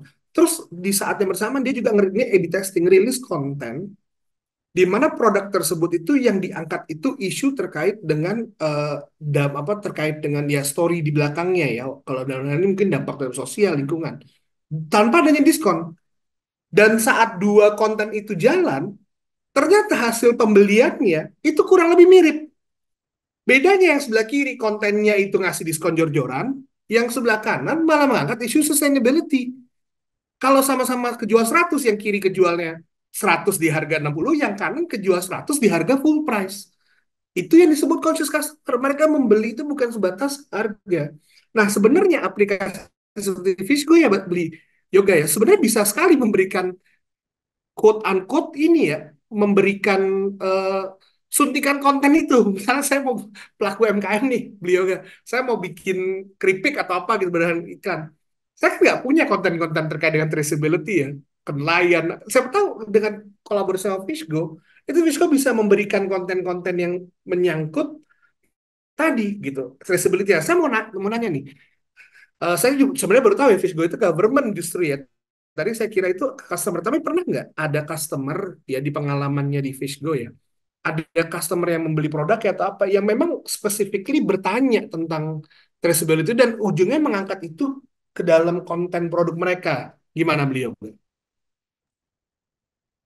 Iya, em, jadi memang kalau dari segi nelayan sendiri memang bahkan mereka nggak tahu ada isu traceability, hal-hal seperti itu mereka sangat kurang awam lah tentang itu gitu ya. Karena pada prinsipnya nelayan yang penting saya dapat ikan, saya bisa makan. Tapi prinsip itu saya coba teruskan ke anak-anaknya gitu ya. Jadi ke nelayan-nelayan selanjutnya gitu. Karena apa? Seperti sekarang contohnya eh, restoran-restoran yang menerima ikan-ikan kami itu yang memang apalagi yang di hotel ya yang memang eh, tamunya sebagian besar dari mancanegara itu pertanyaan terkait traceability sudah muncul gitu. Daerah Ubud itu terutama. Daerah yang memang eh, circle-nya itu memang isu traceability sudah gencar digaungkan gitu. Tapi kalau untuk di masyarakat di desa, di pesisir ini masih sangat jauh. Makanya Visgo bergerak bersama itu. Kemarin kita bersama Telkomsel juga ya. Jadi ada beberapa BNI, Bank BNI, beberapa perusahaan negara itu juga kami selain mensosialisasikan teknologi kami dengan dampaknya, kami juga galakkan isu-isu traceability ini gitu. Karena penting juga bahwa eh, keberlanjutan ke depan itu supaya anak-anak cucu kita bisa merasakan ikan yang sama gitu. Jangan sampai ikan lemuru misalnya. Lemuru itu ikan khusus yang ada di Selat Bali gitu ya. Ikan-ikan sarden, Sardinella lemuru, sarden. Ikan kaleng itu salah satu daerah tangkapannya itu utamanya adalah di Selat Bali gitu. 30 tahun yang lalu ikan ini terdampar banyak banget atau di overfishing banget. Banyak banget karena kapal-kapal Bali terlalu banyak nangkep, kemudian daya serapnya nggak terbisa apa serap dengan baik, akhirnya dibuang-buang, Mas. Nah, itu dampaknya terasa di 15 tahun kemudian. Dalam waktu 2 tahun, ikan lemuru nggak ada muncul di Selat Bali. Itu ada risetnya di paper. Sampai Ikan sekarang lemuru itu. itu 15 tahun yang lalu, Belum ada Mas. papernya. Ya. Jadi dampaknya 2 tahun nggak ada muncul gitu. Jadi nelayan kalau di Bali itu kapal selerek namanya di negara itu 2 tahun nggak ada pernah nangkap ikan lemuru. Gitu. Biasanya ikan ini tontonan, ini 2 tahun nggak ada muncul ikannya. Gitu. Kebayang nggak? Nah inilah artinya agar kejadian ini tidak terjadi lagi di masa mendatang, ada anak cucu kita supaya bisa merasakan ikan-ikan itu gitu. Makanya isu-isu traceability ini perlu digaungkan lagi kepada masyarakat kalangan bawah itu utamanya. Mungkin itu yang bisa saya sampaikan. Beli Yoga, saya mau nanya, ini ada pertanyaan di chat nih, ini juga cukup menarik juga sih sebenarnya.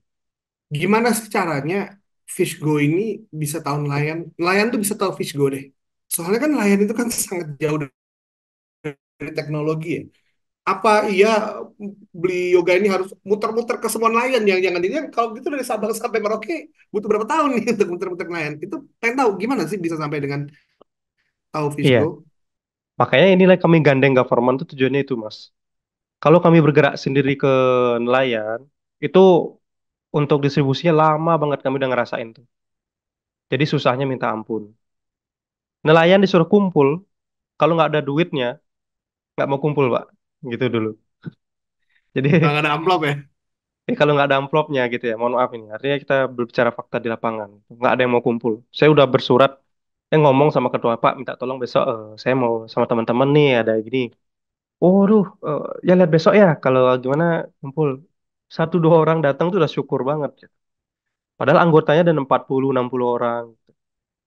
Nah, akhirnya setelah kami, kenapa bilang, karena government bayar dengan teknologi kita, Mas. Jadi kayak sistem kontrak tahunan gitu ya. Pemerintah ini secara nggak langsung menjadi partner kami untuk branding kami kepada daerah-daerah lain-lain daerah yang lain gitu. Contohnya kemarin di event nasional itu yang Kementerian Pan-RB itu kan inovasi pelayanan publik ya. Jadi Visgo kita menang kategori apa ya kemarin itu? Salah satu inovasi pelayanan publik terbaik lah, 5 terbaik di Indonesia.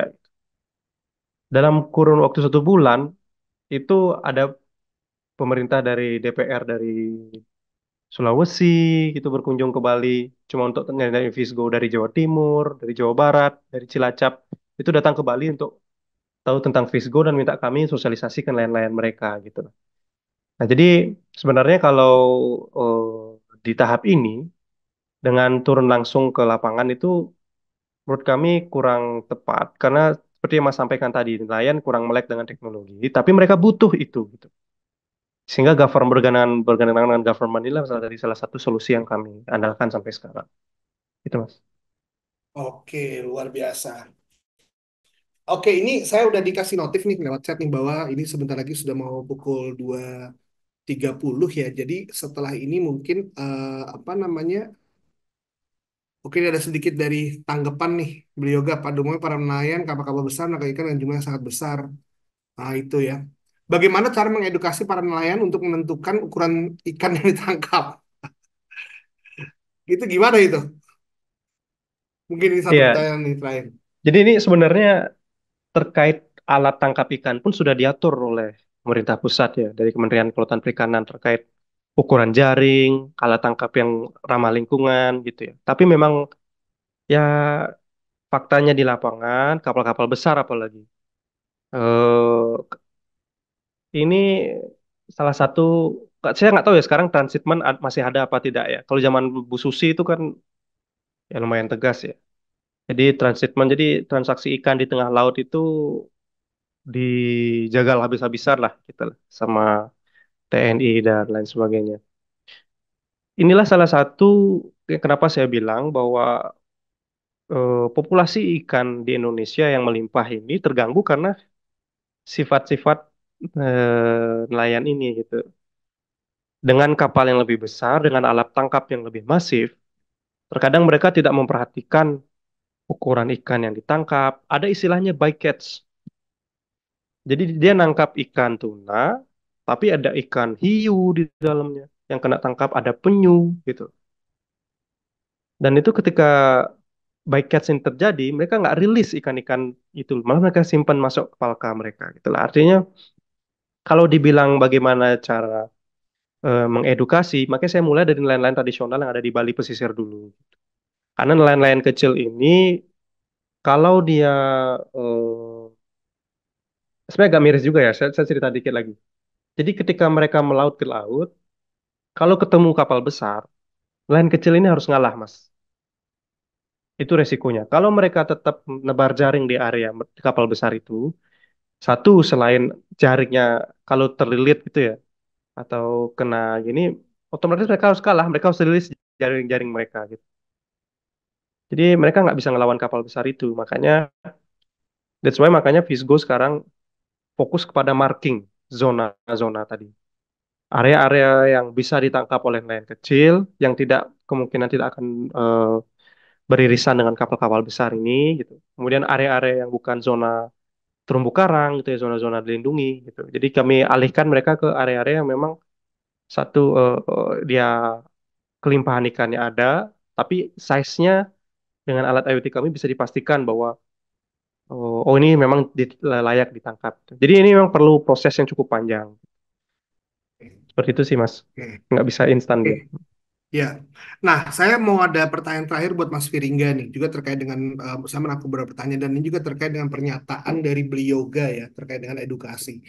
Jadi kita paham nih, sustainability itu memang sebuah isu yang akhir-akhir ini sedang marak, tapi mungkin masih banyak mereka yang belum bisa menyambungkan dirinya dengan isunya, lebih-lebih lagi bisnisnya dengan isunya. Tadi saya lihat juga di chat ada yang bilang bahwa gimana ya cara validasi sustainability, cara kayaknya banyak anak-anak muda yang nggak terlalu ngerti atau mau mulai bisnis sustainability. Nah, pertanyaan saya untuk Amati Indonesia nih di bawahnya Mas Fir nih, untuk mempercepat laju conscious customer, ya. Kalau tadi kan beliau Yoga ini udah berupaya untuk mengedukasi di nelayan dan itu prosesnya panjang juga memang di situ. Nah, mungkin butuh juga dukungan dari sisi perubahan perilaku konsumennya sendiri. Nah, kalau dari Amati sendiri itu bagaimana nih apa yang dilakukan oleh Amati Indonesia nih dalam rangka untuk mempercepat perubahan tadi ya edukasi terkait dengan conscious customer di tataran grassroots bahkan ya harapannya kita di Indonesia ya. Itu gimana Mas Fir? Iya, thank you Pak. Kalau amati kita memang fokusnya sekarang itu adalah increase awareness-nya buat mahasiswa sama buat masyarakat desa. Nah, cara kita gimana? Cara kita adalah dengan yang pertama adalah membuat anak-anak muda ini, kan diamati sekarang kita ada 3.100-an lebih yang udah teredukasi ya dengan sustainability.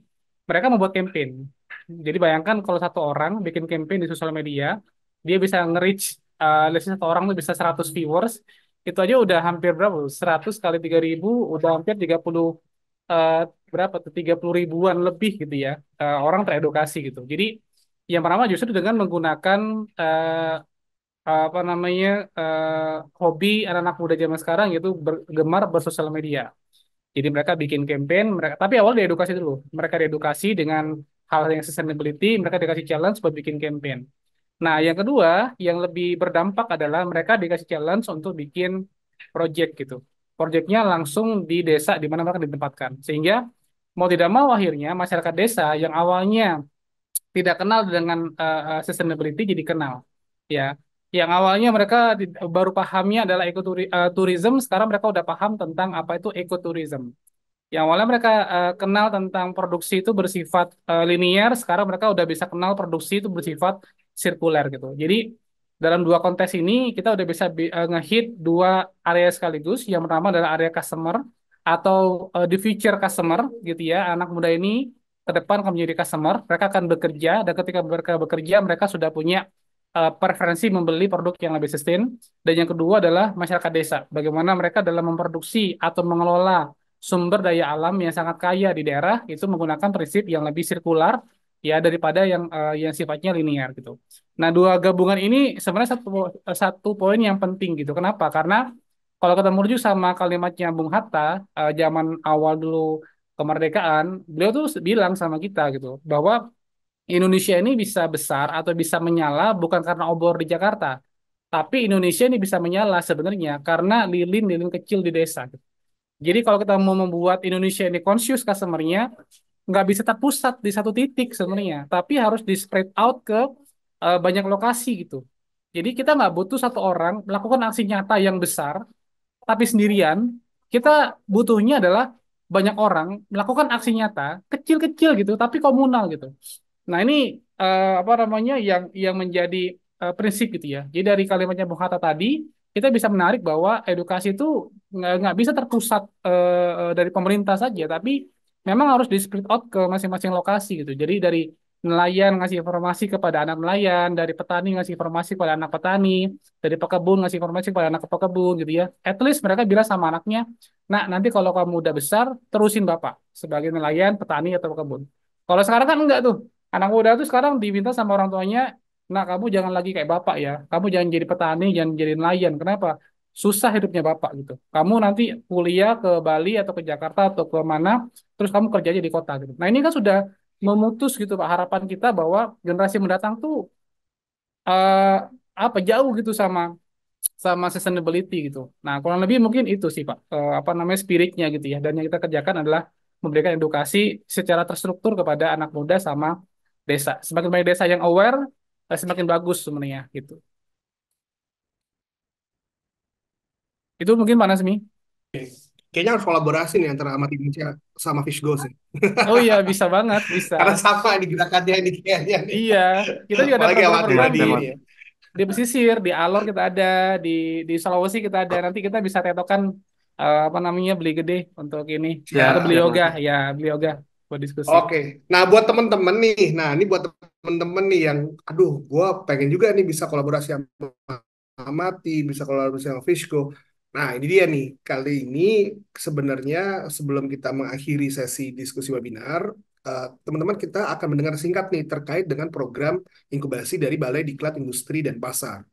Ya, dan nanti di BDI dan Pasar ini, ya itu teman-teman mungkin akan ketemu nih dengan apa dengan Mas Wiringga, dengan beli yoga kalau misalnya terkait dengan industri aquaculture ataupun terkait dengan industri agrikultur dan sebagainya gitu. Nah, jadi mungkin saya serahin dulu nih sebelum apa namanya kata-kata penutupan dari masing-masing closing statement dari masing-masing pembicara mungkin saya serahkan kembali dulu layarnya kepada Mas Mahen dari BDI dan Pasar untuk sedikit nih menjelaskan terkait dengan program inkubasi BDI dan Pasar. Silakan Mas Mahen.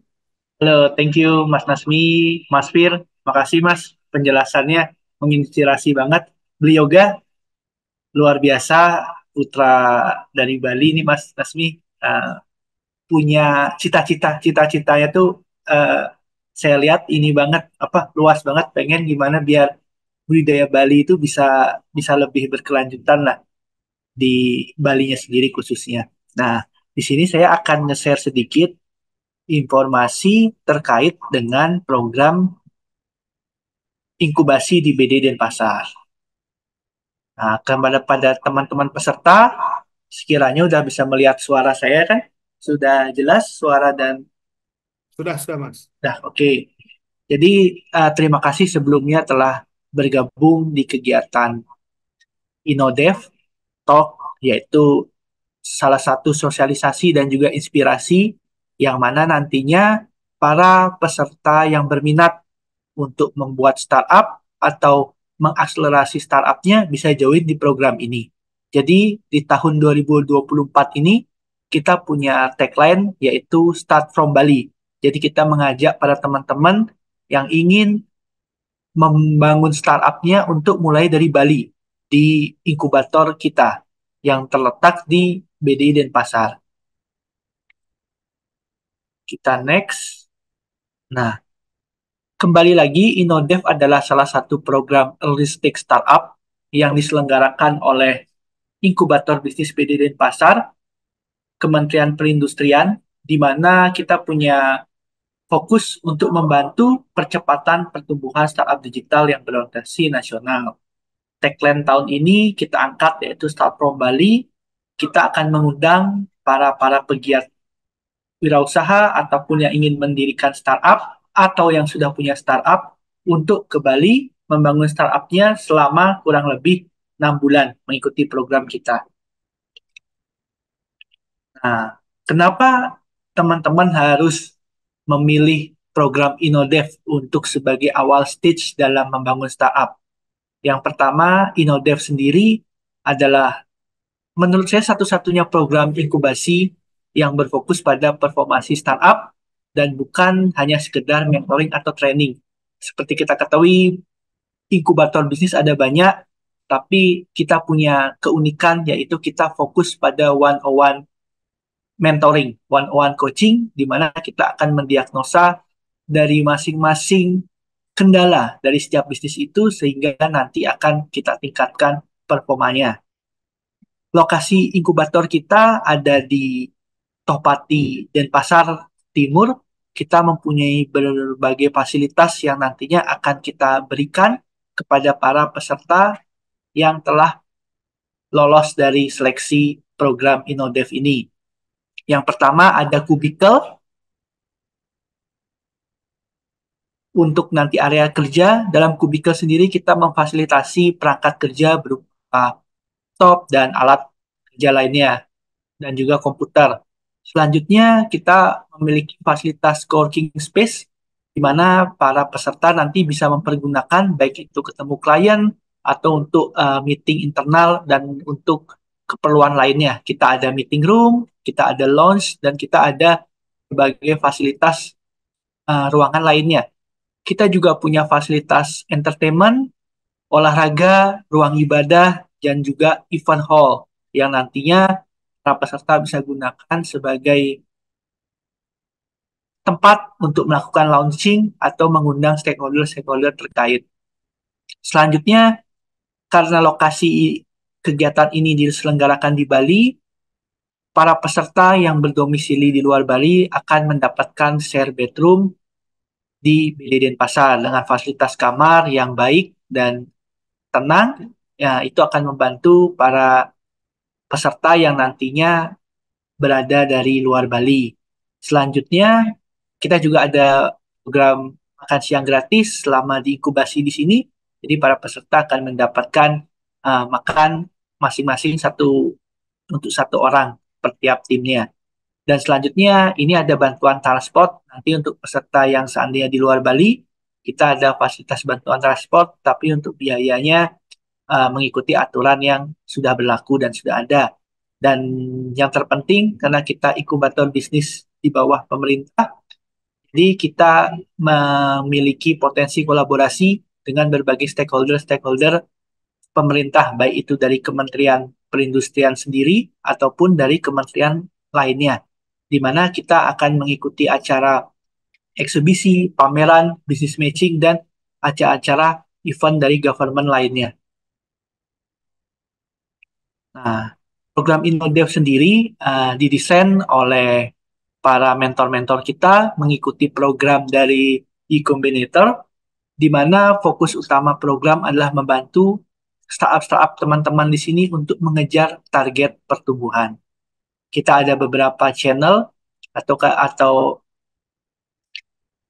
klinik-klinik, yaitu yang pertama startup diagnosis, di mana nanti para peserta akan one-on-one meeting dengan mentor dan advisor untuk menentukan pain awal dari kondisi startupnya. Selanjutnya target tiap startupnya serta pertumbuhannya nanti akan kita cari metrik untuk mengukurnya. Selanjutnya ada kegiatan Founder Bootcamp. Ini akan diselenggarakan selama online di Bali, offline maksud saya di Bali selama kurang lebih 10 hari. Kegiatan ini akan berisi tentang intensif bootcamp sekaligus memperkenalkan tentang pengetahuan startup, dan ekosistem di lingkungan BD Denpasar. Di sini juga ada kegiatan building dan juga ada kegiatan motivasi berprestasi dan selanjutnya kegiatan-kegiatan penunjang lainnya. Selanjutnya ada kegiatan Founder Challenge, di mana ini adalah kita mengikuti program inkubasi selama 4 bulan di BD Denpasar. Seperti yang saya bilang tadi, akan mendapatkan kubikel, dan di dalam kubikel itu ada fasilitas berupa alat kerja, yaitu komputer, dan beberapa perangkat lainnya seperti printer dan lain-lainnya. Itu akan berlangsung selama 4 bulan, di mana nanti akan didampingin oleh presiden mentor. Selanjutnya, setelah mengikuti program 4 bulan di Inbis BD Denpasar, akan di ending akan ada graduation dan demo day. Kegiatan ini yaitu memperkenalkan tenan kepada stakeholder dari pemerintah, khususnya BD Denpasar, secara khusus dan untuk startup lainnya secara umum untuk kegiatan demo day ini. Jadi kita selenggarakan program ini dalam durasi 1 tahun.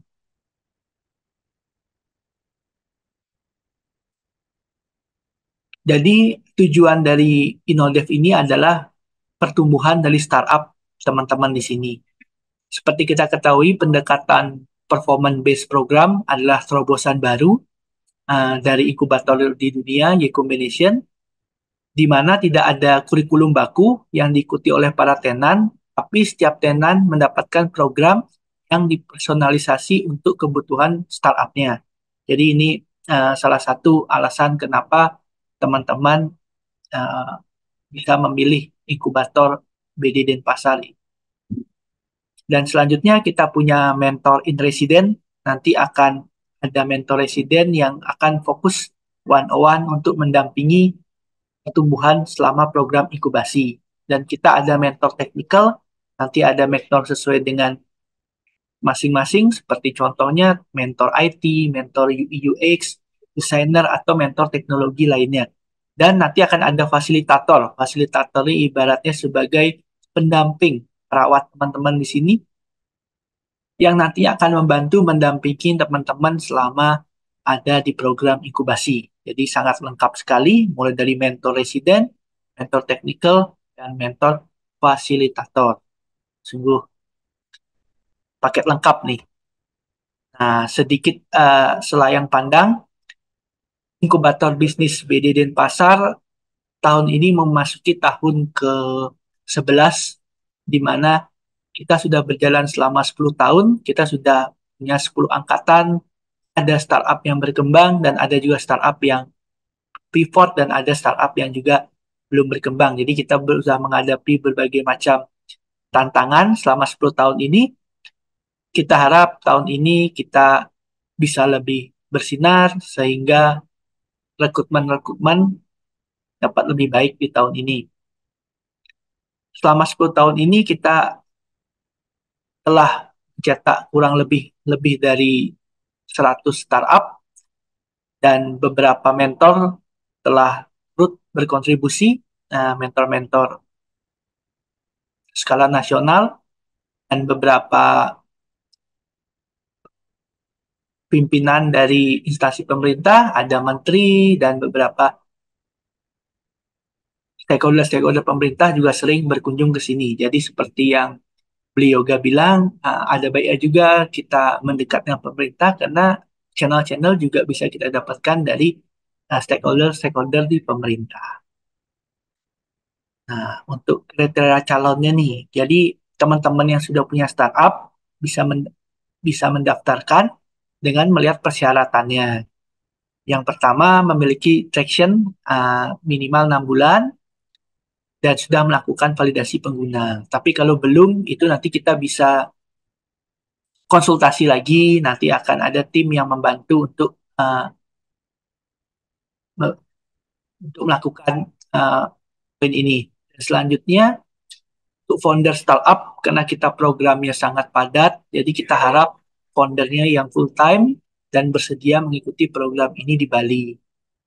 Selanjutnya, komposisi tim seperti biasa, kita harus ada 3 elemen, yaitu ada hackernya, hustler atau hipsternya, di mana tiga segitiga emas ini akan melengkapi timnya masing untuk dapat maju dan berkembang. Dan selanjutnya startup-startup yang berpotensi untuk berkolaborasi dengan BDI ataupun Kementerian Perindustrian. Itu adalah kriteria umumnya.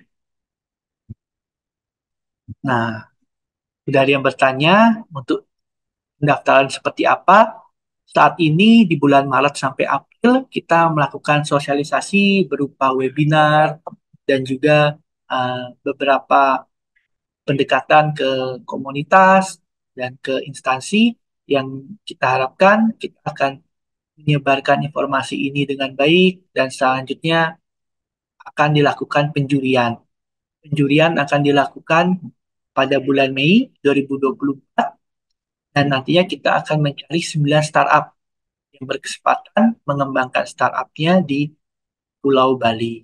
Dan selanjutnya setelah pengumuman seleksi akan ada bootcamp dan juga inkubasi di Bali selama kurang lebih 18 minggu intensif. Jadi sangat sayang sekali kalau kesempatan ini dilewati.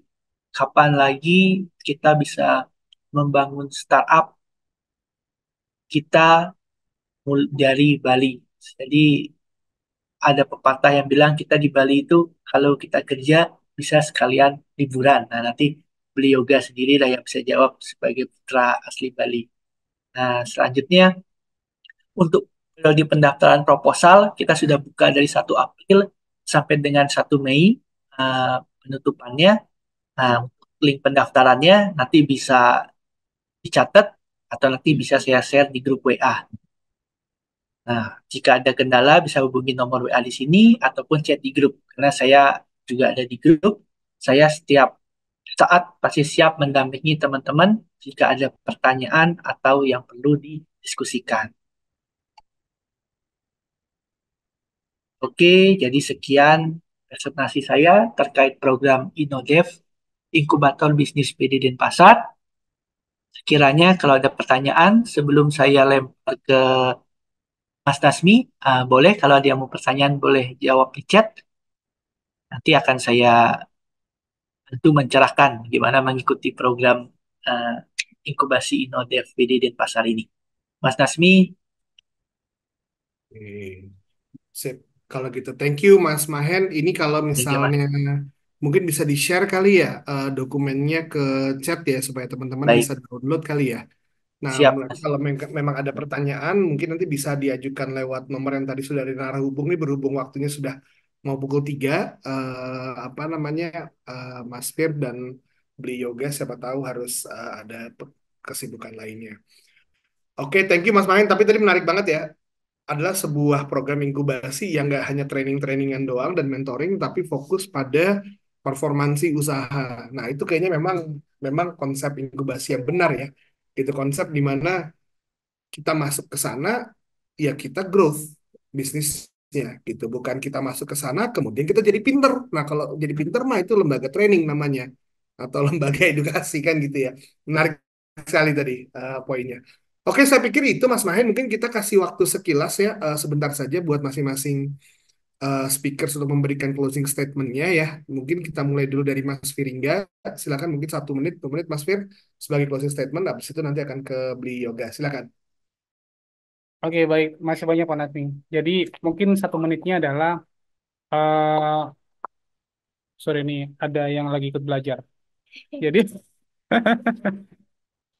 jadi yang pertama adalah sebenarnya tren ke depan itu tidak bisa dipungkiri, akan mengarah semuanya ke sustainability, dan itu sudah dicatat baik-baik oleh semua lembaga kredibel di dunia, bahkan sudah keluar banyak jurnalnya.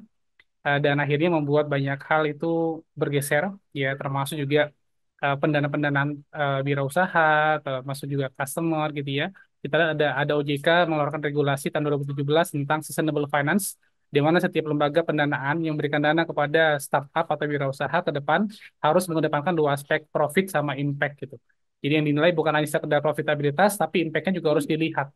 Jadi kalau profitnya tinggi tapi dampaknya negatif kepada masyarakat, nah itu tidak direkomendasikan diberikan dana oleh pemerintah gitu. Dan itu baru sebagian dari fitur-fitur pemerintah kita dalam menggiring gitu ya, menggiring ekosistem wirausaha menuju wirausaha lebih berkelanjutan. Jadi eh, tetap semangat aja, kemudian terus belajar aja, dan menjadi wirausaha yang berkelanjutan itu sebenarnya di Indonesia sangat minim materinya, teorinya, karena kampus juga masih belum banyak ya Pak Nasmi ya, ini Pak Nasmi paling paham nih, kampus masih belum banyak kurikulum berhubung sama sustainable startup. Bahkan kami di Amati punya kurikulumnya itu pun dapat dari Kementerian Koperasi Korea. Jadi kita ada kurikulum tentang sustainable startup, bukan dari Indonesia tapi dari Korea, karena memang mereka sudah sangat advance gitu. Jadi tetap belajar aja teman semuanya dan doing the best aja, lakukan aja.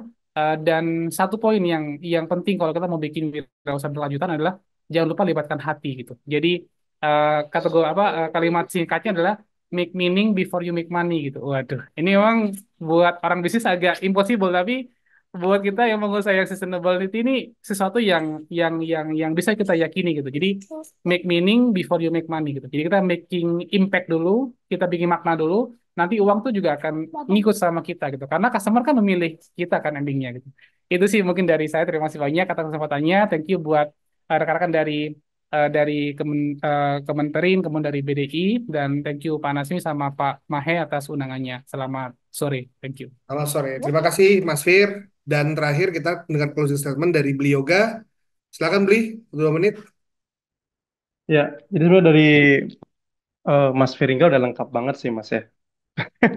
Sebenarnya saya juga baru belajar juga sama kayak teman-teman. Jadi udah ngalamin lah gimana merintis gitu.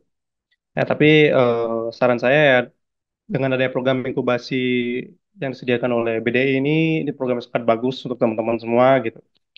Karena saya pun nggak ada basic memahami bagaimana mendirikan startup itu saya nggak ada gitu. Bahkan saya awalnya hanya pengen buat karya tulis gitu. Sampai akhirnya terjun ke dunia startup ini adalah ya kembali karena saya punya passion di sana gitu. Dia paling penting teman-teman sekarang temukan passion itu gitu. Kalian punya purpose yang jelas, kalian punya tujuan yang jelas, dan jangan lupa sisipkan prinsip sustainability tadi yang disampaikan oleh Mas Firingga tadi itu ya. Itu sangat itu ilmu mahal teman-teman ya. Di itu kalau bisa kalian camkan dari sekarang ketika kalian memberikan saat dan ketika masuk ke inkubator nanti tentunya prinsip itu akan berjalan bersama teman-teman. Jadi passion yang jelas, purpose, kemudian create impact dan ya profit akan mengikuti seperti itu. Mungkin itu aja yang bisa saya sampaikan. Thank you, Mas. Baik, terima kasih Beli Yoga. Luar biasa sekali nih. Apa namanya? Semoga teman-teman di sini semua bisa mengikuti jalurnya dari Beli Yoga nih ya, untuk memulai startup yang making impact dan juga bisa juga terinspirasi dari wawasan tambahan wawasan dari Mas Firingga tadi dari Amati Indonesia khususnya terkait dengan perubahan proses customer. Oke, thank you semuanya. Saya pikir waktu sudah mendekati Mas, pukul 3. Mungkin kita foto bersama dengan sebelum menutup. ya, tadi mau bilang. Nah, mungkin kita sebelum selesai, kita melakukan sesi wajib, ya, sesi wajib, sesi foto bersama ya, Mas Mahen ya. Jadi dengan demikian Thank berakhir you. udah sesi di acara saya serahkan kembali ke Mas Mahen untuk melanjutkan apa namanya sesi-sesi berikutnya. Thank you. Oke, thank you Mas Nasmi, thank you Mas Fir. Semoga kita bisa ketemu lagi Mas di Bali Mas. Siap. Oh ya Dan siap. beli yoga, thank you lagi atas inspirasi dan semangatnya. Para teman-teman di sini boleh kita foto bersama dulu.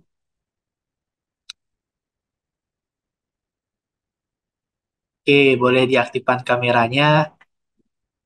Sekalian saya melihat teman-teman di sini yang luar biasa. Jadi yang masih punya ide bisnis, boleh ya, ya Mas ya. Nanti kalau udah tergabung di grup WA, dikonsultasiin idenya seperti apa sebelum mendaftar di eh, form proposalnya gitu. Jadi kita pendaftaran sampai tanggal 1 Mei pendaftaran untuk program InnoDev ini.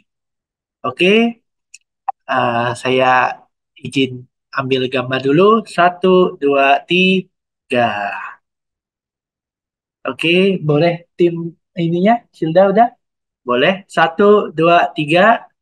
Lagi sekali. 1, 2, 3. Karena ini ada banyak layar, saya ini dulu ya, izin kita sambil screenshot. 1, 2, 3. Layar pertama udah. Selanjutnya layar kedua udah. Silda. Layar kedua. Silda udah? Selanjutnya layar ketiga sudah dan layar keempat. Oke, terima kasih semuanya yang telah bergabung. Uh, Besar harapan kami dari BD Denpasar bisa ketemu teman-teman lagi nanti di Bali. Dan saya mewakili Ketua Inkubator Bisnis Topati dan juga Kepala Balai Diklat Industri Denpasar mengucapkan terima kasih atas keikutsertaannya pada kali ini. Akhir kata saya tutup dengan wassalamualaikum warahmatullahi wabarakatuh. Om Wah, Santi, Santi, Santi, Om. Waalaikumsalam. terima kasih Sukses semuanya. semuanya. Izin ya, Terima kasih thank you Terima ya. kasih semua. banyak. Yoga Thank ya, you. Mas Tim. Terima kasih, Mas. Sama-sama. Wah, Thank you, ini thank you, semuanya. Mas.